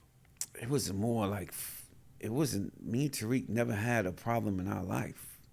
Him and my sister got married, they had kids. We had Thanksgivings, we had family functions. I'm in the weddings. You know, that's my brother. So people thought, that's why when I would do interviews and people were like, yo, so you and Tariq must have, that's my brother.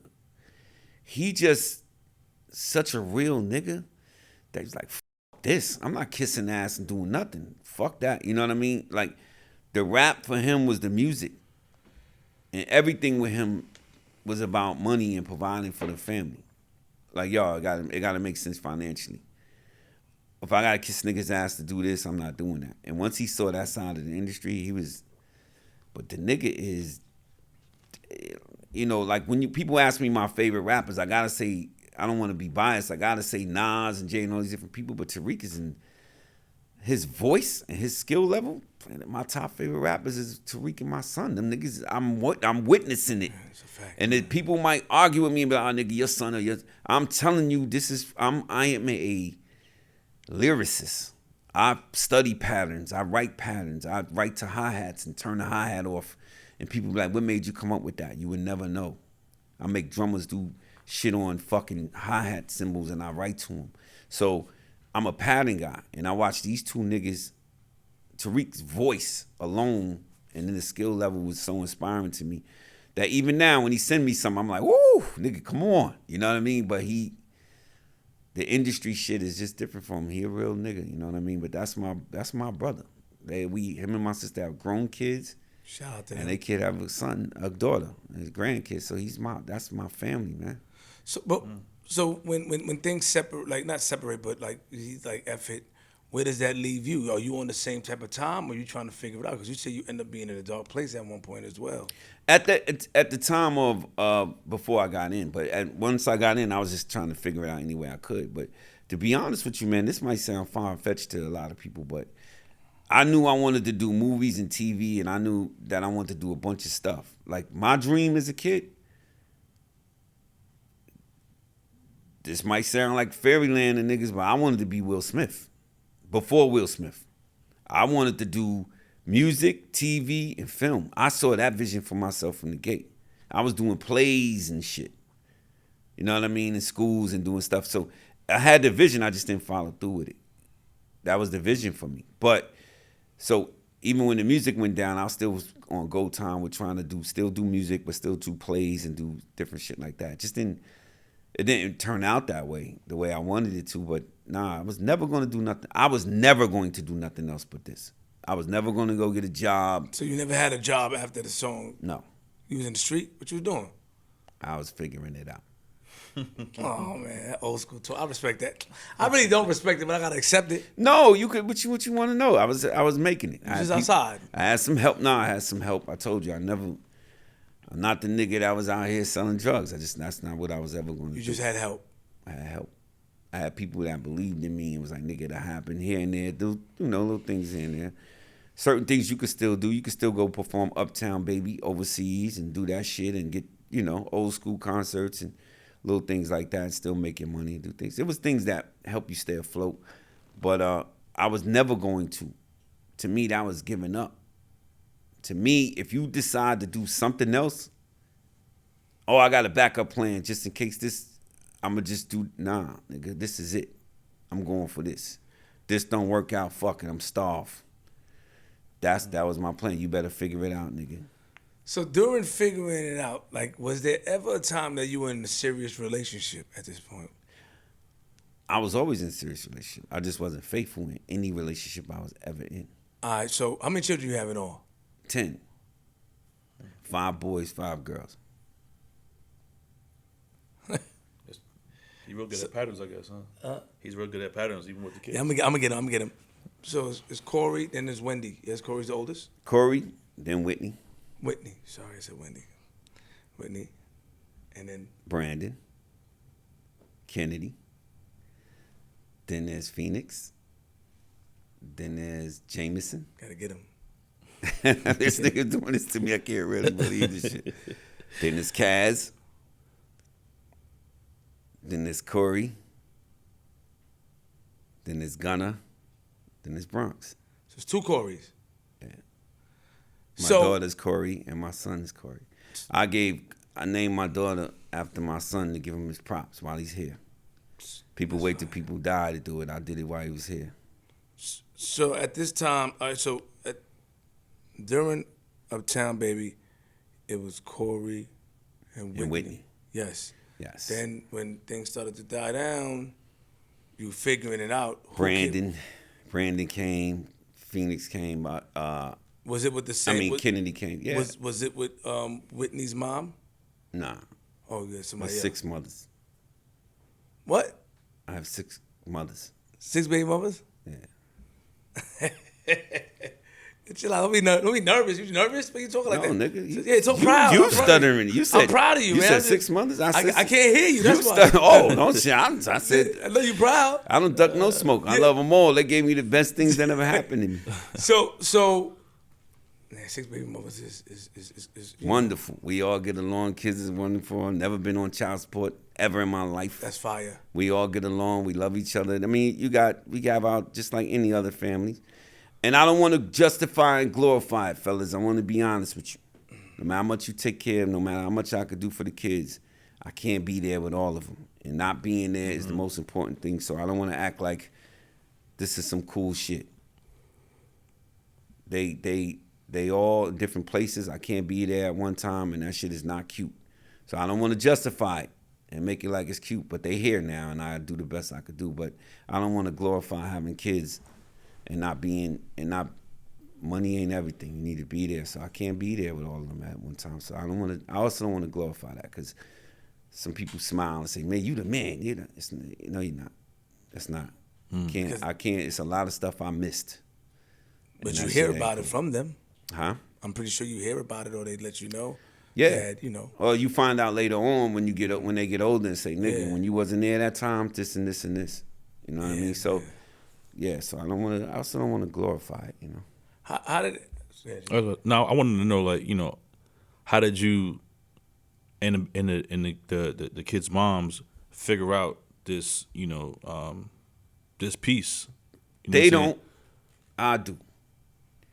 We all got to get along. The kids got to get along. The mothers, adults don't have to get along, but the kids got to know each other, and that's that. No, but you said everybody's good though. Because he freestyling, man. You said everybody's good. We He's good. a legend. No, we good. Everybody made sure they good, right? Keep it real.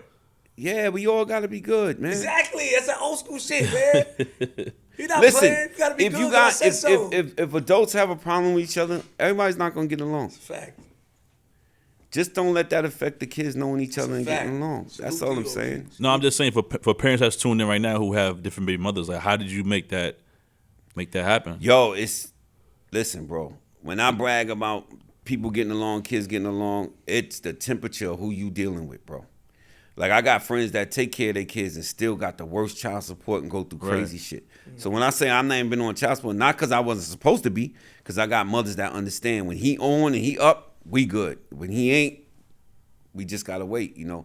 I got to understand. You got some niggas that got baby mothers that's like, nigga, see you in court, because you ain't said nothing, and meanwhile you been doing everything, you know what I mean? So it's just the temperature of who you with. I was fortunate enough to have bosses, beautiful women that figure it out. And they understand when this nigga's up. You don't see me in a bunch of cars. You don't see me, I don't wear jewelry. I don't even feel right doing that. I don't go in no fucking store by myself shit without calling and saying what size he wear and what size he wear. That's real. So there's no reason for them to ever, you know, if they do that, that's because they just. But you bring the kids together though. Open book. Yeah, I tried. So now, here's a true story. I got some young ones, so I want to do a picture with all my kids together. And that's what I'm trying to guilt everybody into for the holidays this year, to make sure I get that picture. Because I was like, I would hate all my kids to get together when I'm at my funeral or when I'm gone. So I want to take that picture while I'm still here. So that's what I'm trying to do right now. You think it's doable? Of course. Nobody hates one another. Niggas is just Charlotte, New Orleans, you know what I mean, Cali. The kids is all over the place. You know what I mean? Like, y'all gotta understand, it's rough. A nigga gotta go on tour to see his kids. A nigga got kids in damn near every month too. How about that part? Damn. So who called you to be on? Tell us about the call for Love and Hip Hop. How that came along? I did a scene with Rich Dollars on Love and Hip Hop, and they liked the way I came across on the screen. And when they looked and saw my story, they was like, "Holy shit, we need that nigga." Shout out Rich Dollars, man. Good dude. That's my man. He cool. So I know Rich from back in Bad Boy days. You know what I'm saying? Rich is always look out and make sure we get the vinyl and all that. Make sure they send me home with a whole package. You know what I'm saying? So Rich invited you there? Rich was having damn. I wish I.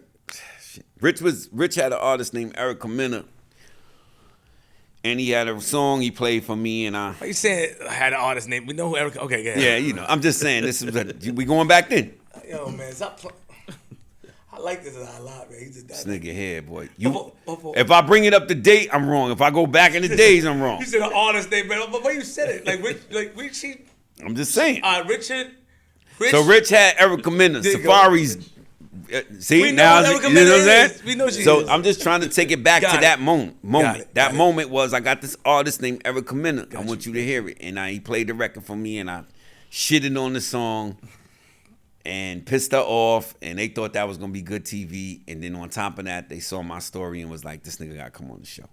But I was trying to avoid doing the show because my son was, signing Young Money, and I'm like, this could affect his shit. You know what I mean? People seeing me on TV like this, he's trying to get his career off the ground. And sure enough, whenever he would do interviews, most of the questions would be about his father, and it did exactly what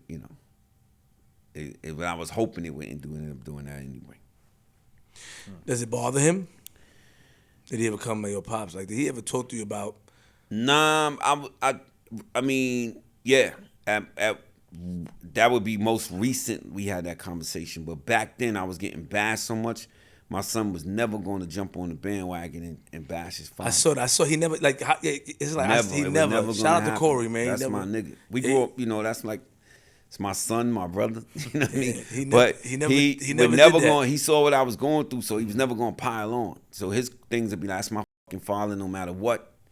I don't know what's going on. I don't agree with some things, but that's my dad. Don't ask me nothing else. Like, he was on it like that. But recently we had a conversation. He was like, yo, I was so tired of asking. I was so tired of answering those questions about Tara and Amina and this and that. I was just trying to do my music. And he had got stagnated. Corey got a gun charge and a bunch of other things. And that's why I'm trying to tell earlier, the example is that black men got to make examples. We got to start making examples and stop using the excuse, don't be like me. Like, my father would say that to me. My uncles, would say that to me. You gotta make examples. I told Corey, don't get tattoos, my nigga. I regret every last one I got. Corey's tatted up. Corey, do something else. This music, this rap shit is up in the air, and you're a very introvert. You're not gonna want to do no TV shit. So it's only music. You want to try to do something else besides this music shit. Nah, music shit. Corey, don't get caught with a gun. Caught with a gun the same age I got caught with a gun, locked up. So they want to be like you, no matter what you tell them. So you got to set examples for them not to. You can't say, don't be like me when you looking like the man and cool, which goes back to that. I got tattoos. I got girls. I got a gun charge. I'm Peter Gunz. Who he call himself? Corey Gunz. What he got? Tats. What he do? Drop out of high school. What he do? Gun charge. Exact same shit I did. Wow. So set examples, man. He's like nice, me. though. He's nice. He's Corey talented. is insane. He's insane. He got 1,000 songs. I could put an album out on Corey every year to the year 3000 with 20 songs on it. He's an introvert. He just stays in the studio and writes for him. He's just not with the TV stuff. He's not with the being outside and loud. So he just, it's all about the music for him. I like the fucking attention and the cameras and bring it. I don't give a fuck. It's just recent that I worry about how it affects my family and shit. When my family gotta go to school and work, and say, nigga, what did you do Monday, man? They gonna fucking, I gotta go to work tomorrow. You got me. Or my daughter's fighting in school or at Applebee's, cause that all that shit came about after the fact. I never really put a lot of thought into how I was gonna affect my family when I signed up to do that. What you mean fighting in Applebee's? Who had a fight in Applebee's? My daughter Whitney. Somebody said some slick shit about me. She hit her with a glass. What? Your father's the fucking scumbag. Worse than shit. Yeah, so, I'm still her dad. You know what I mean? I'm her nigga. What you said about? And they got to fight and shit. So, but that was back. That was a long time ago. That's when shit was first. She got in trouble for that? You told? A lot of trouble, man. It was just one of those things when you do it, you never really. I don't give a fuck what people say. I told you that earlier. But you ain't put the full thought into your kids got to go to school. But listen, man. When I signed up to do the show, I was. I thought this shit. It was no malice. When people say, "Do you regret it?" It was no malice. I did the show to provide for my kids, put Amina on the platform, her music to be heard, and Tara to be seen, and hopefully so. There was no malice, so that's how I sleep at night. There was no malice in that. It was all for money and to provide for the family. But go ahead, you made a face. I'll wait. Hold on, real quick. So, when Whitney beat the girl with the glass bottle, the glass cup, because it was a cup, not a She bottle. hit her with something, yeah. Yeah, I know. Was it the hard glass salt shaker? I don't know. I just got the phone. Did she get in trouble? I just got the phone call from her mother, and she was like, "You see what this shit is doing?" And those are the realities of shit. You gotta, not thinking. You just thinking. Yeah, they can't play. Remember, you still her father. Yeah, but in terms of like, why would you? The way I'm moving on that show affected my kids. You know what I mean? And I wasn't thinking that far with it. I was just thinking in terms of making some bread and providing. I wasn't thinking about other shit. So let's go through it real quick. Go ahead. Let me just because refresh my memory. I haven't watched Love and Hip Hop in a long time. Well, shit, I ain't been on it in a long time. Well, I I mean, just yeah, did the that's reunion how I show. watched I it just when did you the was on there. reunion show. But go ahead. So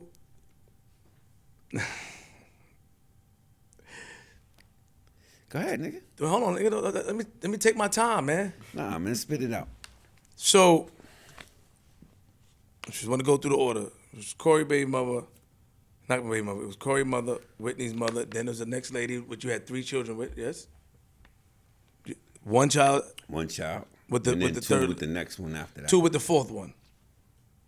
And then it's Tara.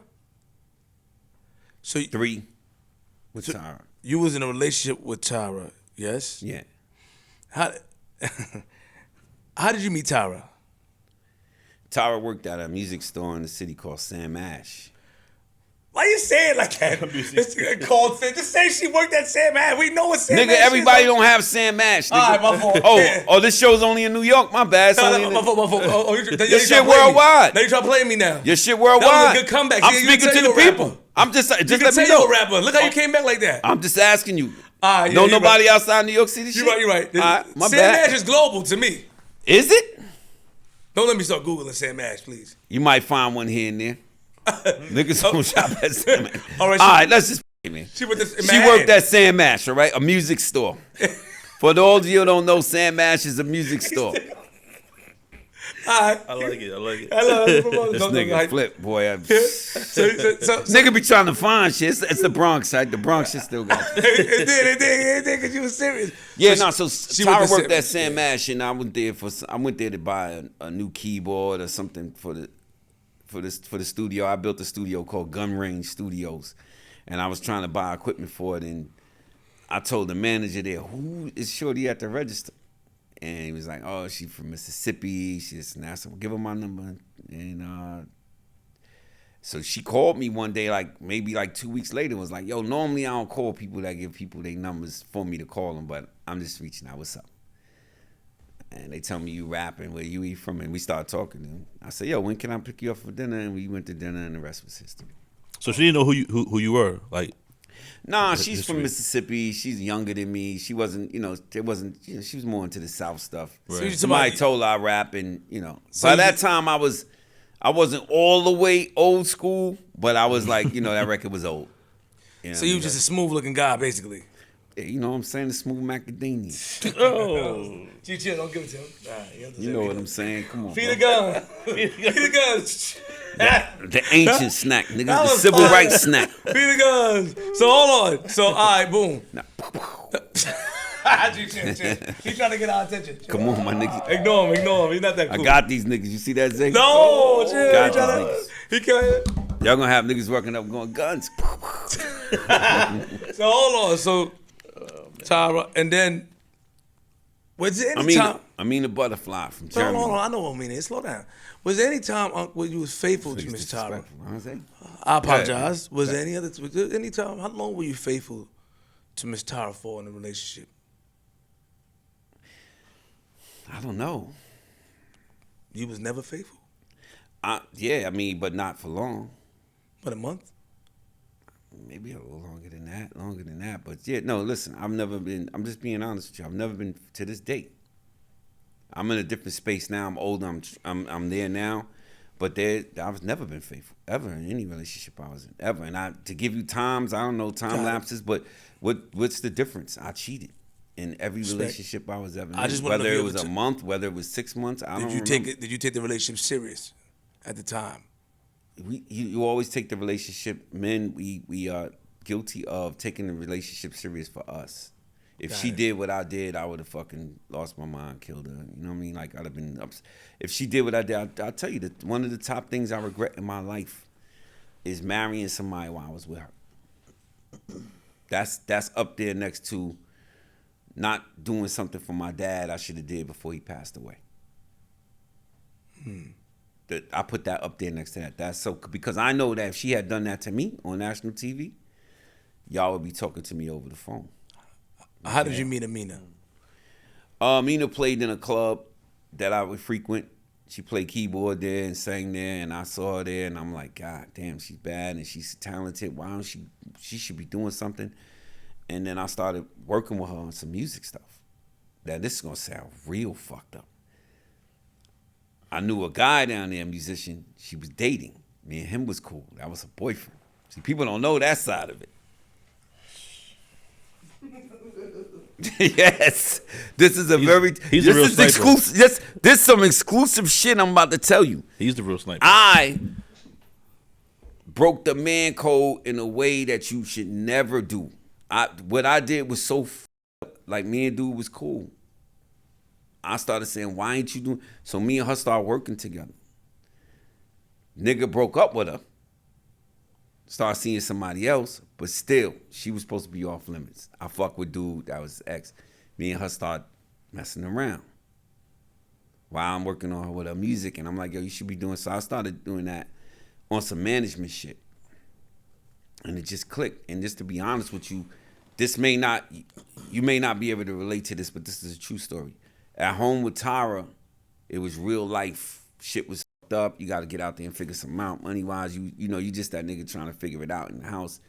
She's the one, the breadwinner at the house. When I would go down to that club with Amina or be in the studio with Amina, I was Peter Gunz again. Like, I felt like I was the shit. But at home, I felt like a like you know, like dead, like nigga, deadbeat. Nah, like a deadbeat nigga. So it's the fun shit. But I always tell people that anytime you see somebody outside of home, it's always gonna be the fun shit. Until you get in that situation. And it's gonna be the trickle effect. Your new girl is gonna always be your side chick was your new girl. Like, I had an argument with one of my exes one time, and she was like, "Your side bitch," and I was like, "You was the side bitch one time. You graduated to the one spot. The fuck you talking about?" Which was fucked up, but it was true. And if you look at the pattern of niggas, that's what it's always ends up happening. Yeah. The fun one always turns out to be the one you with until somebody else comes along. That was a pattern. So you at some point you get old and tired of that shit. But just to be honest with you, me and Amina hit it off musically. She played keyboards, I play drums, I play guitar. We writing songs every day, and we just hit it off. And shit happened. Right. So did you meet her when she was a part of the group? Nah. After that, after Black Butterfly, yeah. didn't work out, she started working at that club. What club? The Village Underground. So let me ask you a question. It's a musicians. At that time, it's not there anymore. It's a comedy club, but at that time it was where some of the best musicians in the world hung out and worked. Miss Tara found out about Amina on television? Yeah. Or before that? No, on TV. I always just said that I'm just managing her. There's nothing there. And the intention was to try to pull it off that way. And it just didn't play out that way. And all fairness to her, I should have came to her and told her, like, yo, this is what it is, and this is what we're doing, and this is what's going to happen on TV, and this is something that you don't know. And I didn't. But you asked them not to air that on the show, right? I asked them not to reveal that we were married. Because I couldn't defend it. And they did it anyway. But that's a story for another time. The marriage you can't really defend because you wind up in jail. You know what I'm saying? Wound up where? In jail for doing it. Marriage. I could never explain away the marriage. But I also don't want to take the validity away from me loving Amina and Amina being special and me loving my kids by saying, Amina married. I never would have married Amina just out the gate, just like that. You know what I mean? Just. So, did they pay you extra for airing it? No. Did you love both women at the same time? Yeah. You did? It was different. I passed a lie detector test. They didn't show that. They didn't show none of my stuff where I was talking to the kids in jail or doing my guns against guns. They just liked the shits. But yeah, I passed a lie detector test. I proved that's how I felt. It was just different. It's a different love. But hold on. Go ahead, nigga. Different love is what? So I love Tara because she's the mother of my children. I was living with her, and she was the breadwinner, so I have that respect for her. No, Hold on. family. It was a wife, kind of more wifey. That's what I'm saying. Let me explain. Allow me to go. Okay. I ain't gonna take any credit from Miss Tara. Man, she's Okay, a legend. yeah. Sound I like respect that's both what of you them. was They doing. never would take any credit. Okay. I'm getting at you. Okay. Not them. Okay. Family. She was the breadwinner Yeah. at the time. Family. She held it down. She brought structure, right? Right. And then when you went outside, the thrill of being Peter Gunz was there. And then a lady, however she treated you at the time, or however she made you feel, it garnished feelings. So now you're in the middle, Right. right? But not ever once did you ever think that, okay, I'm gonna leave home and go there? Or like, did you ever was in your mind, like I have to, or you just wanted to keep it going with both of them as long as you can to the end of the road on some Boys and Men shit? Nah, Yeah, for real. yeah. You know what's crazy? I need you to keep it real. There was no end game to me. You right, bro. I can't even hold you. You put it. Oh yeah, I know you, man. There was no end game to me. So the end game came when I did TV. That's the end game, cause everybody's gonna see it. Everybody's gonna watch it. So now so when people say, "Oh my nigga, you the sloppiest, you got busted," I put it on TV. What are you talking about? Like, at what point are you an idiot? I put it on TV because the jig was up. It was up. It was over. So I get busted on TV, really? You know what I mean? But some of the things that played out in my storyline, for the most part, was real. And that's why people bought into my storyline and said it was, oh, God, this shit is so dark. And so they bought into it because it's real. All the other shit, you know, was faking storylines and throwing drinks at each other and all that. They understood that Peter Gunz shit is, hate him to death. I hate that, but they felt the realness in the storyline. I'm not justifying saying it was good. I'm just saying it was real. So when you talk reality, I'm the epitome of reality TV. True. True. I mean, What? I'll wait. you are. I mean, the shit with Jim Jones and them was real too, but I think that you took it to another level. I will give you that. He was on one. Yeah, this shit was lit. Yeah, that's a fact. You had it lit. I mean, you know, we was invested. He was doing grade A on national television. It was. It's nothing to brag about. But, Grade A. Grade but A. it was definitely. And you were just standing there. It was like, definitely. yeah, no reason. Like you was the same shit. I was like, What the fuck could you say? why put on TV if you can't say nothing? You just stand there. I don't know. That stupid ass face you made. That shit was fire. I ain't gonna lie. You an ill nigga. You a legend, son. You make that face and look to the side like, what you doing? Those is real faces, bro. I know. I can't even watch those old clips. They make me cringe. I could tell. I hate it. Love and Hip Hop is doing a show now called Run It Back. I hosted one. Okay. I hosted a couple episodes. Woo! Watching more episodes makes my heart ache. Weren't they living around each other at one point? Like some ill shit you did, like a bit, like In the same building. yeah. You did it on purpose. Or that was made up. That was made up. Nah. Keep it real. Ain't I no wanted everybody to be close to each other, be next to each other, and be close to kids all in the same. You know, They knew about each I other. was at crazy, the time? man. I was going through mental stuff. They knew about each other at the time. No, I was still lying. And that's that's the people say, what's your biggest regret about it, right? Mm-hmm. One day these kids that came during this show, that was part of this show, are gonna be adults, and they're gonna see this shit, and I got an answer to that. That's my biggest thing. You know, Tara's dad don't even speak to me to this day. Oh, he doesn't? And me and Tara's dad was real tight. Yeah, like that's his daughter. I understand. Family, you know what I mean? So you can always say, nigga, well, men do shit, you've done shit. Nah, that's my daughter, and I gotta respect that. Because if a nigga did something like that to my daughter, regardless of what I did, I got a problem with that too. So I understand. What's your rapport, Miss Tara, now? I love Tara. I said rapport. We good. We still go through it. She moved on. Nobody's ever going to forgive you for some shit like that. Did she move on? Did she move on? Oh, she did some things. No, she did some things. We got 2 minutes after. Let me do my thing. Don't tap her. No, she did. Tara's done her thing. I don't know what that means. What does that mean? Huh? She was dating. She's dated a couple times. Yeah. How did that make you feel? Oh, that shit hurt. Like a. Did you? Now I'm asking you on this question because you don't lie. Did you get not aggressive towards her, but did you get aggressive about the situation? Did you do anything that Peter Gunz would normally do, like go and show up somewhere? I heard some things from the streets, but I don't know if the truth. You know, I hear a lot of things. You know, I'm connected. Nah, you gotta tell me. No, you know now. No, you gotta tell me. Did you show up anywhere on some sweet little dee? I don't mean to hurt you. What you mean? Oh well, okay. Well, No, you got to say I'm keeping it 100 with you. You got to keep it 100. What I'm saying is that Say I it. heard there's been particular times of certain situations. I don't know which relationship that when they moved on, you had approached the situation head on. Do you remember doing that at all? What you mean? I don't know. What you got to say it flat out, bro. Head on. I saw it with a nigga and burned down on him. That's what I'm asking you. Never. You sure?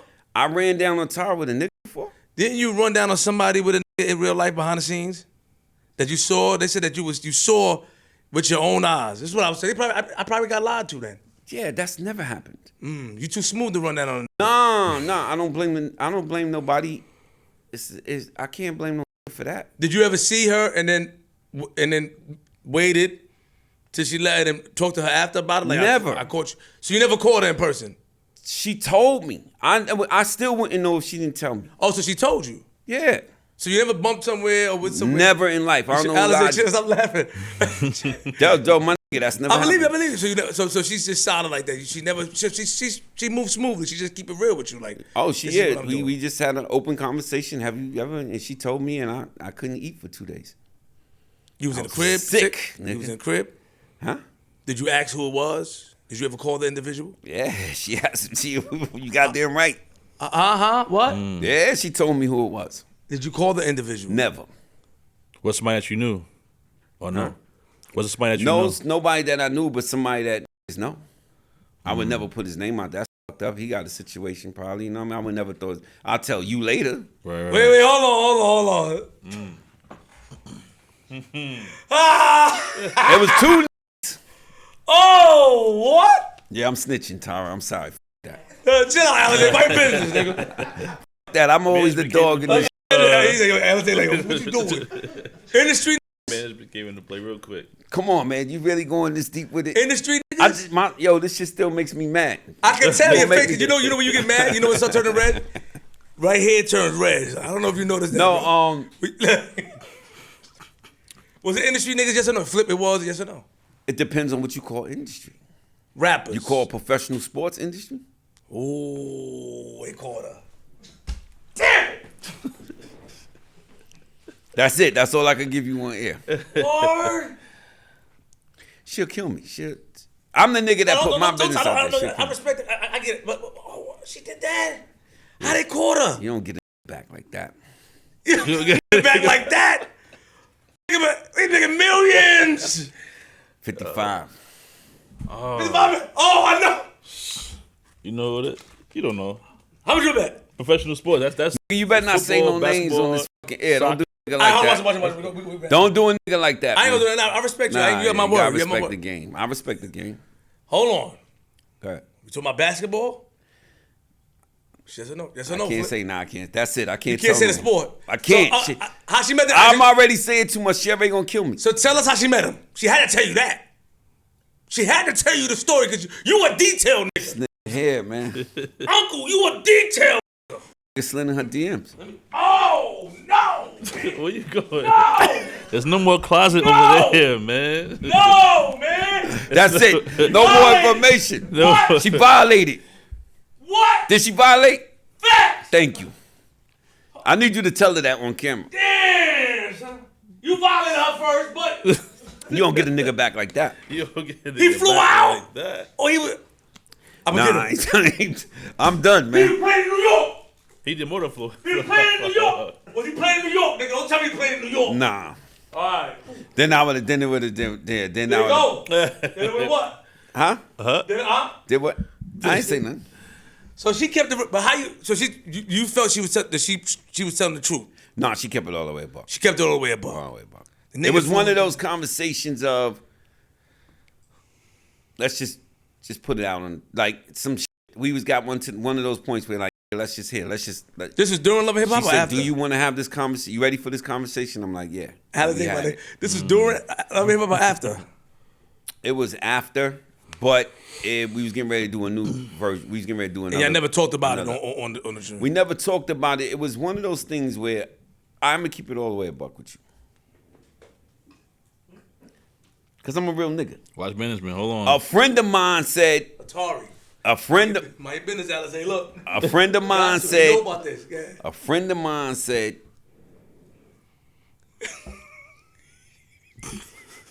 how do you feel about Tara? Are you trying to figure it out with her, the family, or that? I said, nah, I'm good. He said, all right, cool. And when he did that, I said, hold up, you know something? You said you cool, so let's don't worry. Nah, do you know something?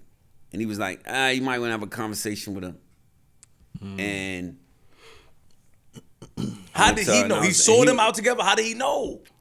Somebody said something to him.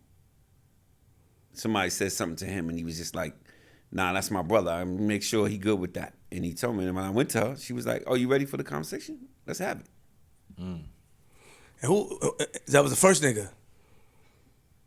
He said two niggas. Nah. He said, who was the second one? That was the first. That was the second nigga. Who was the first? I don't know this nigga, man. I didn't go into too much details about that. It was a regular nigga. It's a regular nigga. Where she met him at?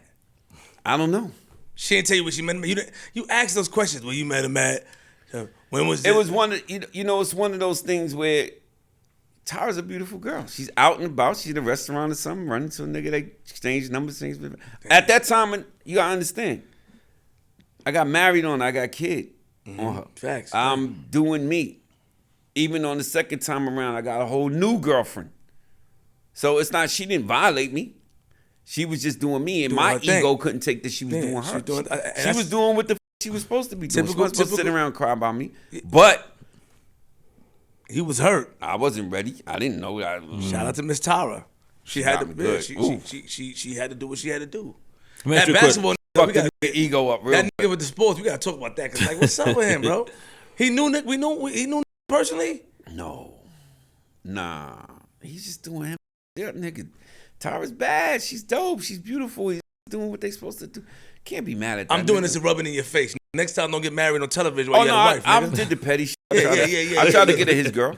Yeah. Oh, no, I'm well petty. I tried to get in his mom's. I shot a DM to his mom's, everything. Oh, I'm well petty. I'm a different type of. My get back is different. But you didn't get through. Nah, it didn't work. Did you keep it real? Hold on. Did you blow it up? No. Kept the shot. You ain't blow it up. Nah, but I'll put it to you this way. I was on my way, and the nigga must have said, they blocked me. Somebody blocked me. I got to put that, he must have said, block that nigga. On your way where? I was on my way, because I was following and DMing. He must have said, block that nigga. But you ain't hate on the game. Never. You accepted it. You said, I did wrong, flip. I accepted it. I accepted that. I would never blow a nigga spot up, but you know what? I gotta get a taste of his cookie too. I was on that type of time. But you passed it now. Yeah, I'm over that shit. That was ignorant. I was being ignorant. You know, the Bronx niggas, we got certain ignorance that's hard to turn off.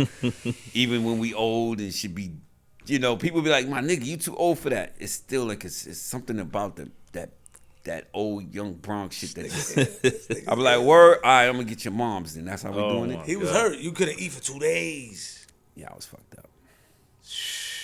Let me ask you a question. Why do you think men, and not all men, everybody's different, but why do you think most men take it so hard when we get cheated on? Like a female get cheated on 1,000 times, get baby, like you said, married, all that stuff like that. They still come back. They still get. I mean, they upset. But when a guy gets cheated on, it could be one time, like through the roof, mad. It's a combination. It's ego. One, our egos can't handle that shit. Two is we know how we give it up, and we also know that we can touch something, not even know her name. You know what I mean? Women I ran through on tour and couldn't even tell them their name afterwards. What's my name? Women, for the most part, depending on the type of women you're with, something about that, if she let him go inside and live, something about him she was feeling, and she feeling him. We could absolutely go and ravish something and not give a shit. For the most part. I'm not saying women can't do it too. I'm just saying for the most part, right. Women that, that's the women that the ones I dealt with, if they let a nigga live, there was something about him that she was feeling. And that's the problem we can't take, and we just can't take what we dish out. You know what I mean? But shit, man, she had to be feeling him. And if that nigga was anything like you, she got smutty. Yo. That's how I look at it. I look at it. Stop Everything throwing salt in the game. That's salt. I gotta look at it like that. That's bitterness, man. Everything I did, he did. I gotta look at it to clear my head. I just gotta, it all happened. What you mean everything you did, he did? I got things I do. The helicopter. Look, Ma, no hands. The Shawshank Redemption. I name my shit, my nigga. I got. Don't bite my titles either. It's all copyright. I got. He don't give it to G. No. He don't do that. He cool, No, man. he not cool. I told you. cool, Nigga. He not told you looking for it. No, he not cool, G. He not cool. Who's He that got peeking in moves my and window? all that. That's my new shit. Is it what was it again? Who's that peeking in my window? No. When I take the curtain and nigga, never mind, man. I copyright my shit. I got patterns. I do. Yeah. But the thing is, so I gotta look at it as that's So you think you did the helicopter to her? Oh my God. Why you get it just long dicker, nigga? Why you gotta say all that? No disrespect, Paul Tara. If you hear this, no disrespect. I gotta look at it that way. Oh my god. That he did your tricks? Cause why would she go that way with him? I just gotta think that. How long you think she messed with him for? Huh? Was it a one and done thing? Nah, man. It went on for a little bit. You had to eat that? No, I didn't know. Oh, you was in the crib not knowing? I'm gonna cheer my phone. Yo, you, Flip. Why no. Nephew, word. That's what we're doing. I love you, know what I'm saying. I know you. I'm a fault. I wasn't in the crib. You sure you was in the same building? I had my own crib. We wasn't living together, nothing. But I pull up anytime I'm pulling up. Anytime I went, whatever. Nothing never. What you mean whatever? You was still able to? Nah. Okay. It wasn't like she wouldn't rock like that. But I mean, Shout out like to there was never no. I can't come there because somebody's there. I come whenever I want to come. You know what? I would say that your taste in women is very good, honorable. They carry themselves with class. Thank you. Shout out to Miss Tara. Shout out to Amina. Shout out to the ladies. Yeah.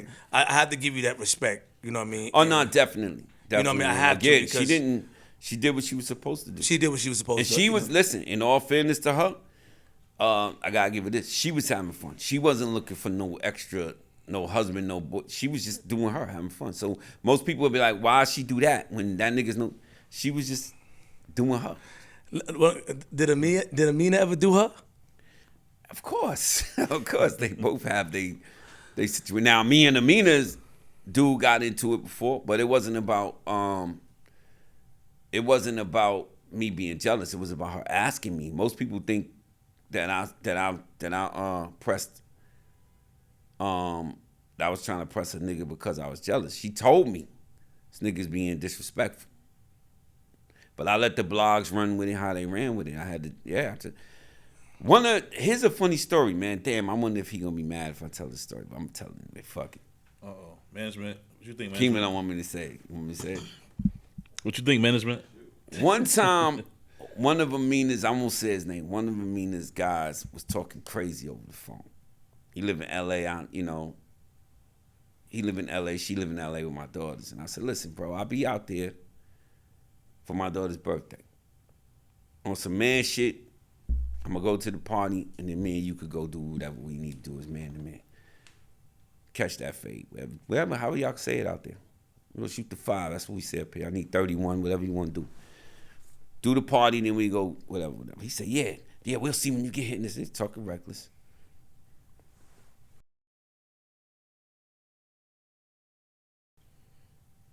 And I got the call back to say, yo,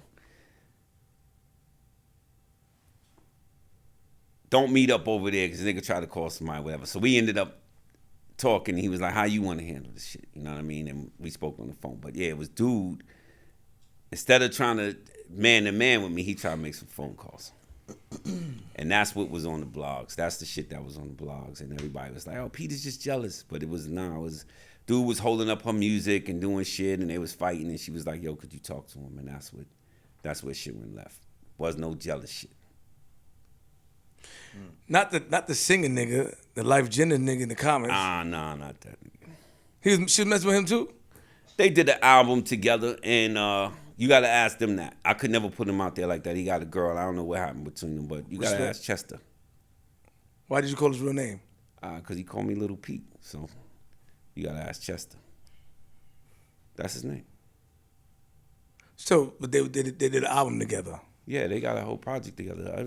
They did an EP together. It's dope, too, by the way. They got a song in there I really like, but yeah. Salute. So the guy that challenged you to a fight, the blogs knew about it? They didn't know about the part. They knew we was beefing, and they was just calling me jealous and this and that. But they didn't know the backstory was that she told me, dude is holding up her music, and they've been fighting and arguing, and so I said, put him on the phone, and I'll see you when I get there. It was on that type of time. But it's squashed. Yeah, guys, it's squashed. Yeah, he disappeared. He never, I never seen him again. We never spoke again. It's all good. He's a musician. He didn't really. Some people jump out the window and try to be into that shit. That's why they got to make phone calls for backup. What type of musician was he? Rapper, singer? I don't want to get into that too much about it, but he's a musician. Makes music. He doesn't rap. Doesn't do nothing. Just a musician. Oh, producer. Yeah. Was that her only? I don't know. It might have been more. You gotta ask her, bro. Amina was single and doing, and music. She. I don't know. Did you feel away? You gotta ask her about life. Life is, listen, man. They both musicians like me and Amina. Like things click. I don't know. He's never said that. She's never said that. Respect to them. Nor do I give a. Okay. Did you feel away when you found out? Not at all. All right, respect. Not at all. I said something on the blogs because I said something on one of her posts. And he commented under that, and me and him went, and that's to me that was just some trolling. Yeah, I don't even take it serious. I saw him in Atlanta recently, and he didn't speak to me, and Rich told me, he said, "Oh, Peter's taking that shit so serious, whatever." I thought it was funny they called me Little Pete, and I was like, "Nigga name is Chester. We could both have fun with names, you know what I mean?" I was just fucking with him, but no, I don't have no problems with dude. Dude is a musician, and Amina's beautiful, and they make me. I'm not into that. I'm not on that type of time with Amina or whatever she does. I support her. But Amina has a boyfriend now. Let me say something. Can I say something, honestly? Go ahead. Okay. Something just clicked to me. Go ahead. First of all, I know who you love more now. Let's just say that. My opinion. But what I would say is, because of your salacious ways and your overzealousness, you tend to do things. I'm in a different space now. You're in a very different space, and you did things, right? And, things happen. And both of those women were put on national television, and there was a lot of embarrassment for them both, but you held it down. Now, fast forward, you learned your lesson. Both beautiful women, mothers of your children, and we respect them. Right. I feel like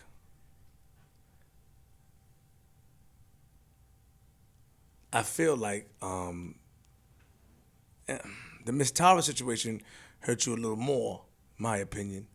I don't know if it's because the living together and like a family. I don't know if it's that just to swallow that reality, because when somebody is good and you bring them into a life of, not bad, but a life of different things, and you find, like, when you view somebody a certain way and you find out that they went over that threshold that we all know that people can go over, it's a hard pill to swallow. Yeah. But I have to respect you for acknowledging your past transgressions and your behavior. Yeah. And I salute you. But I do feel, here we go, that, Miss Tara had his heart. My man starved. It wasn't 2 days. It was a week. I know the truth. 2 days. No, it was yeah. Try to play it off. Yeah, huh? I did that. When it comes to Tara. If I had done the right thing, things would be different. Yeah, so I did that. Yeah, you on point with that. I ain't gonna deny. I know. You got your reaction. Let me tell you something about you. Mm-hmm. One thing people got to watch you when they speak to you. Very, very good at. I don't know if it's from the Bronx, but you're very good at. You answer questions, but you know how to move through them. But you have to watch your actions. When we spoke about Miss Tara's affair, not affair, but moving on, that became more emotional and personal. Yeah. When we talk about Miss Amina, it was more like, okay, it is what it is. Now, not saying that you didn't love them the same or love them at a point. It's different. It's different type of love. That's what you said earlier, and I get it now. Mm-hmm. Because when Miss Tara, you was like, you telling them you can't do it. You were saying things, and I saw it in your face. But like, yeah, I called them. You know what I mean? That's kind of crazy. But salute. Hey, salute. You gotta eat it, man. You could. If there was any other chick, I wasn't always able to do this. if there's any, This is new. This is new. Able to go look at your shit and be like, how could you blame her? And I still have listen, man. I'd be a lie to you to tell you I still don't have a problem with that. I still be like, you let a nigga what? the helicopter, you let a nigga do the helicopter to you, You let a nigga do the peek through my window. Peek through my window is crazy. You think she did? Peek through my window is crazy. You think she did? I don't think she did all that. I think it was just a regular, like, I don't think, because he don't unless she put him on to your moves, then that's really. Listen, man. You think she put him on to your moves? Nah. That's I wonder that sometime. No, he must say no. He come home one night like, yo, I got an idea. Let's Do try you this. do you have a problem Let's with try that? If a woman goes, nah, do this and do this and do this, you got a problem with that? No, I do. no, I don't have a problem with it. I like to figure it out myself. Let me find out what works. Don't I'm, tell me nigga, shit. I'm lazy, nigga. I don't got no time for that. Nigga. You want to do all this extra shit and leave, nigga. You want to leave memorable moments, not me. nigga. Nah, I'm good. You want to Me. leave? Yeah, I want to. Yeah, you want to leave memorable. You want to think about you, yeah, and that's why Yeah. you thought with your friend, bro. That's why, because I just like to make it- you know how to put work in, you know how to satisfy, and to think that a nigga richer had Miss Tara up there. You up? Look at you! Look at you! Even right now. No, I'm good. I'm Look good. at my. No, I'm over it. No, you're not. You know what? We'll get over it together. I mean, you don't like that shit at all.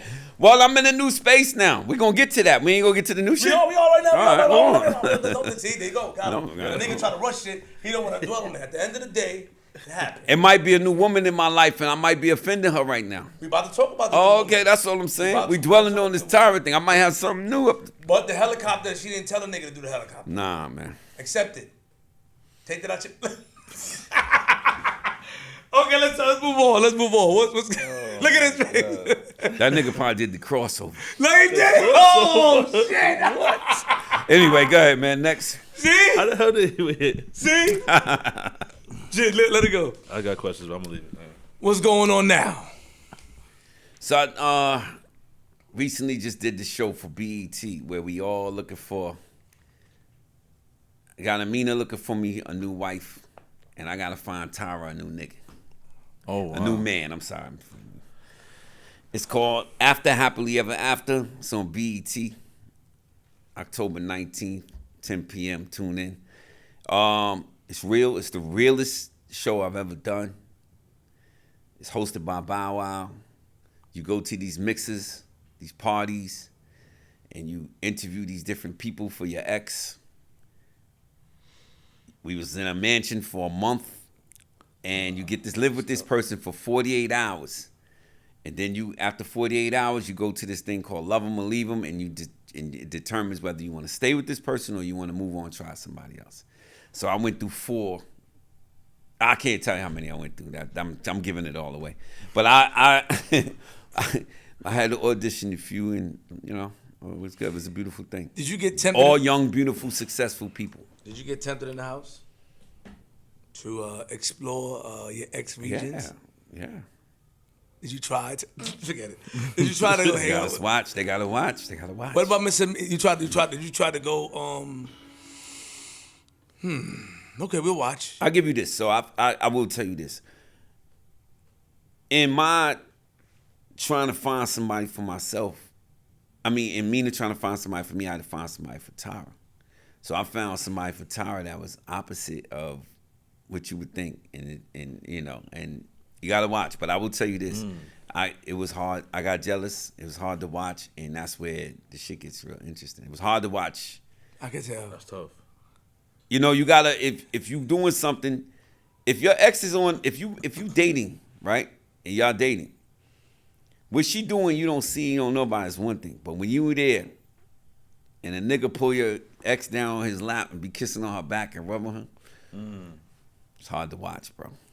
So just tune in. That's all I can say. Must be live. Tune in. It gets real crazy. October 19th? October 19th. Yeah, 10 BET. p.m. BET. Is there anything else you want to share with us that you didn't share with us before we get out of here? Just look for the CL Smooth, the Odd Couple project I'm doing. That show, Cheetahs, the next Let's say Cheetahs too. We can't forget Cheetahs. The next season of that, we should be going up next month or December. We start filming the next 21 episodes of that shit. And just podcasts. I got a host of shit we doing in Dallas. Me and my manager here, Zay, we setting up shop in Dallas. Look for the food trucks, look for the hookah bars, look for the stuff we doing. Shaquille, look for the stuff on the radio. It's a lot going on, man. It's a lot going on. Stay tuned. Why you had a fight on Cheetah? Was that real? Yes, so people always ask me which real. I find the way y'all see it is the way I see it. I don't know until we shooting if I feel like they faking or not. But yeah, this particular dude, I kept rubbing him the wrong way, and shit got for real. It got real on there maybe 3 times for me. It's all good. It comes with the territory. I'm an instigator. They gave me the keys, told me to do me, so I did. Was it real for real though? Yeah. I got security, so we get to get it in for a quick second, then they jump in there and break it up. So it's all good. You don't feel weird hosting a show called Cheetahs? Nah, man. What's your history? Because, basketball players, football players retire, get on ESPN, become analysts. I'm a retired cheater. I'm just an analyst, man. Just an analyst, man. Are you retired? Yeah. From cheating? I'm at a different age. That's it? Are you in a relationship now? I'm seeing somebody, yeah. Oh. Really? Where's she from? Yeah. Where's she from? She from planet Earth. It's her place of birth. Is she from New York, out of town, Texas, Dallas? Yeah, I can't say it'll fuck everything up. Oh, what you trying to fuck my bag up? With the show? Yeah. I never want to do that. Oh, right, okay. Wait, hold on. So, Amina found somebody for you for real? You gotta watch. You just trying to promote. You ain't know no situation, man. Stop it, huh? When the cameras go off, we'll talk personally, and then you'll see different. So you think you really done cheating? I would never say nothing like that. Something I've done my whole life. I'm still trying, bro. I've done that my whole life. So for me to say, yeah, I'm old, that's all, that would sound like a big ass fat lie. But your mindset is different. My mindset is in the set of like I got older kids and shit. It's enough is enough. But to sit here and say I just like that I'm done, that would be cap. Last question from me. Out of all 6 of your baby mothers, if you had to go back and fix it with one, honestly speaking, from nephew to uncle to nephew. You already know. No. I want you to say it, nigga. But you know it already. We know. I want you to say it. Everyone knows. If you had a chance to... Tara. Round of applause for him. Look at him. Yeah, you met at Sam Ash, and you tried to play the fiddle, and got fiddled, and now she was with a nigga. No. Shout out to Miss Tara. Miss Tara, we love you. There's all respect. Shout out to the nieces and nephews. Shout out to the whole family. All jokes aside, I'm just saying, I have to rub it in his face because I remember how you looked, and I felt bad. He was in Queens, I remember, and I'm going to rub it in his face for you. But respect that, huh? I ain't gonna lie, that shit real quick. I respect that. Give up the social media and stuff real quick. Peter Gunz 174 on Instagram. That's it. Look at his face. Follow me. Think about that thinking bullshit. No, listen, man. I'm just trolling you. You said if I could go back, I'm not. But if I had to go back, that's respect, though. I would try to write that wrong if I did that. Yeah. That's respect, huh? Yeah. Round of applause one time, man. Peter Gunz, man, coming through with the moves and all that. I'm gonna talk to him and steal some of the. You know what I'm saying? Might try some of them. I ain't gonna lie, I like this guy. You know why? Because it's like just real quick before we leave. When I'm able to crack the case. Sometimes, because sometimes you don't, and then I laugh at you. But sometimes I do. A lot of times I do. You do. A lot of times. I crack the case is 95%. Yeah. But when you don't, I get excited. Yeah. I'm like, but when I'm able to crack the case and look, and it's like it feels good. It's riveting. Riveting. Yeah. Because look, I know, when niggas is ill and confident and they put work and they get women, when it's that one, and you could tell the ball and you niggas start making like anything else, my man face is straight. But you said I ran down on somebody. I don't know where that came from. You gotta tell me where that came from. All I heard, this is what I heard. Okay. Before, I was telling my homegirl I'm interviewing you, and I don't know, she probably was lying, but it was a situation where it seemed like where I don't know if it was Miss Tara or somebody was on a date and you pulled up. That's what I heard. Now I think that since you told me it didn't happen, she's lying, and I'm gonna go check her. 100%. I'm gonna go check on it. She pulled up on me on the date before. It was backwards? Yes. See, nigga be listening so fast. Not on TV, I'm talking about real life. Real life. Oh. Several times things like that has happened. Was it in public where people could see? Cause this yeah, was nigga. Okay. That's what it was then. I thought it was the other way around. No. So when she pulled up on you, what happened? I lied and said I was out of town. And it really wasn't a date, it was a meeting. It was a meeting. And she was like, oh, how, out of town, right? Good seeing you. And went and sat down at another table with her friends. And I was like, oh, shit.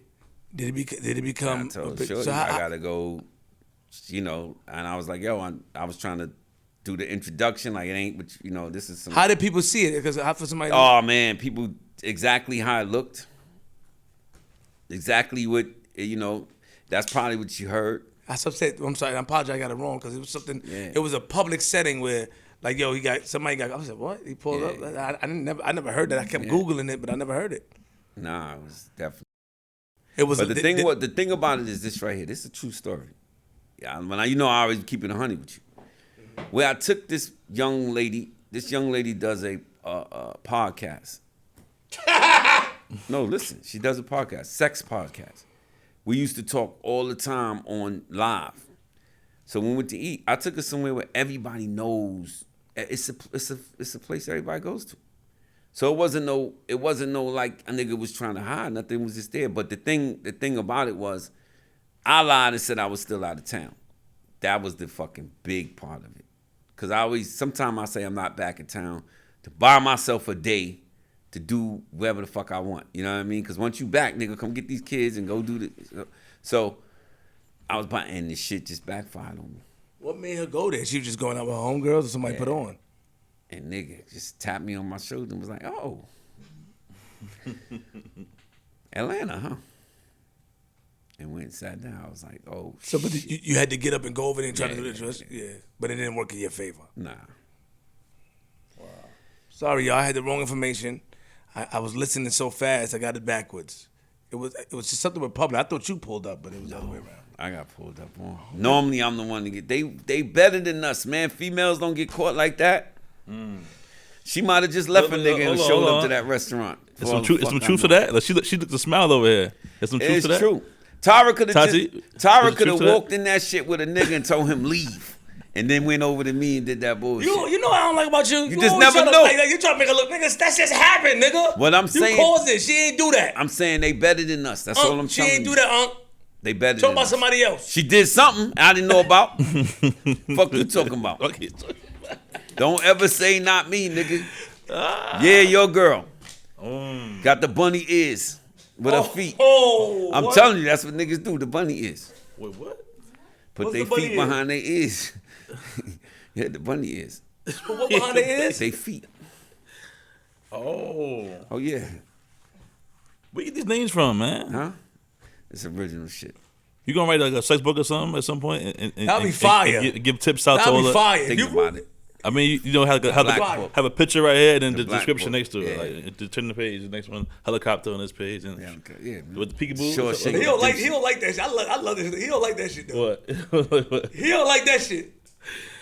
It happened. You can dish it out. You just can't take it. That's how I'm guilty of it. I think that's most men though. I feel like it's most of us. Yeah, I'm guilty. Shout us out, G. Most of us don't admit it though. That's a fact. I have friends that I don't that bitch do. Yeah. Nigga be ready to kill everybody up in that motherfucker. I salute you, man. Listen, we out of here, man. G Money. Yo. Proud of y'all, man. Thank you. Make sure you follow the pages, man, at Flip the Script Pod, at Queens Flip with a C, at DDG Money Official. TikTok is going up, you know what I'm saying? So we out of here, man. Shout out to Bassie, shout out to Tati. Shout out to Tati Tuesdays and Bassie in the building. You know, he's over there. First, he's extremely tired. First time I seen him like that. He has an office. He could have went in there and, he just want to relax here and listen. And shout out to JR. Shout out to everybody. Smooth. Classic. Nah, this is dope. One of my favorites right now. This is dope. This is dope. I cracked the case. You cracked the case, baby. Remember, lock the doors, close your windows, close your blinds, open your blinds, and if you see a nigga like Peter Gunz on your lawn, put it away. He don't mean no harm, but don't let him in because he'll f your girl all night long. I'm from Queens. Raw.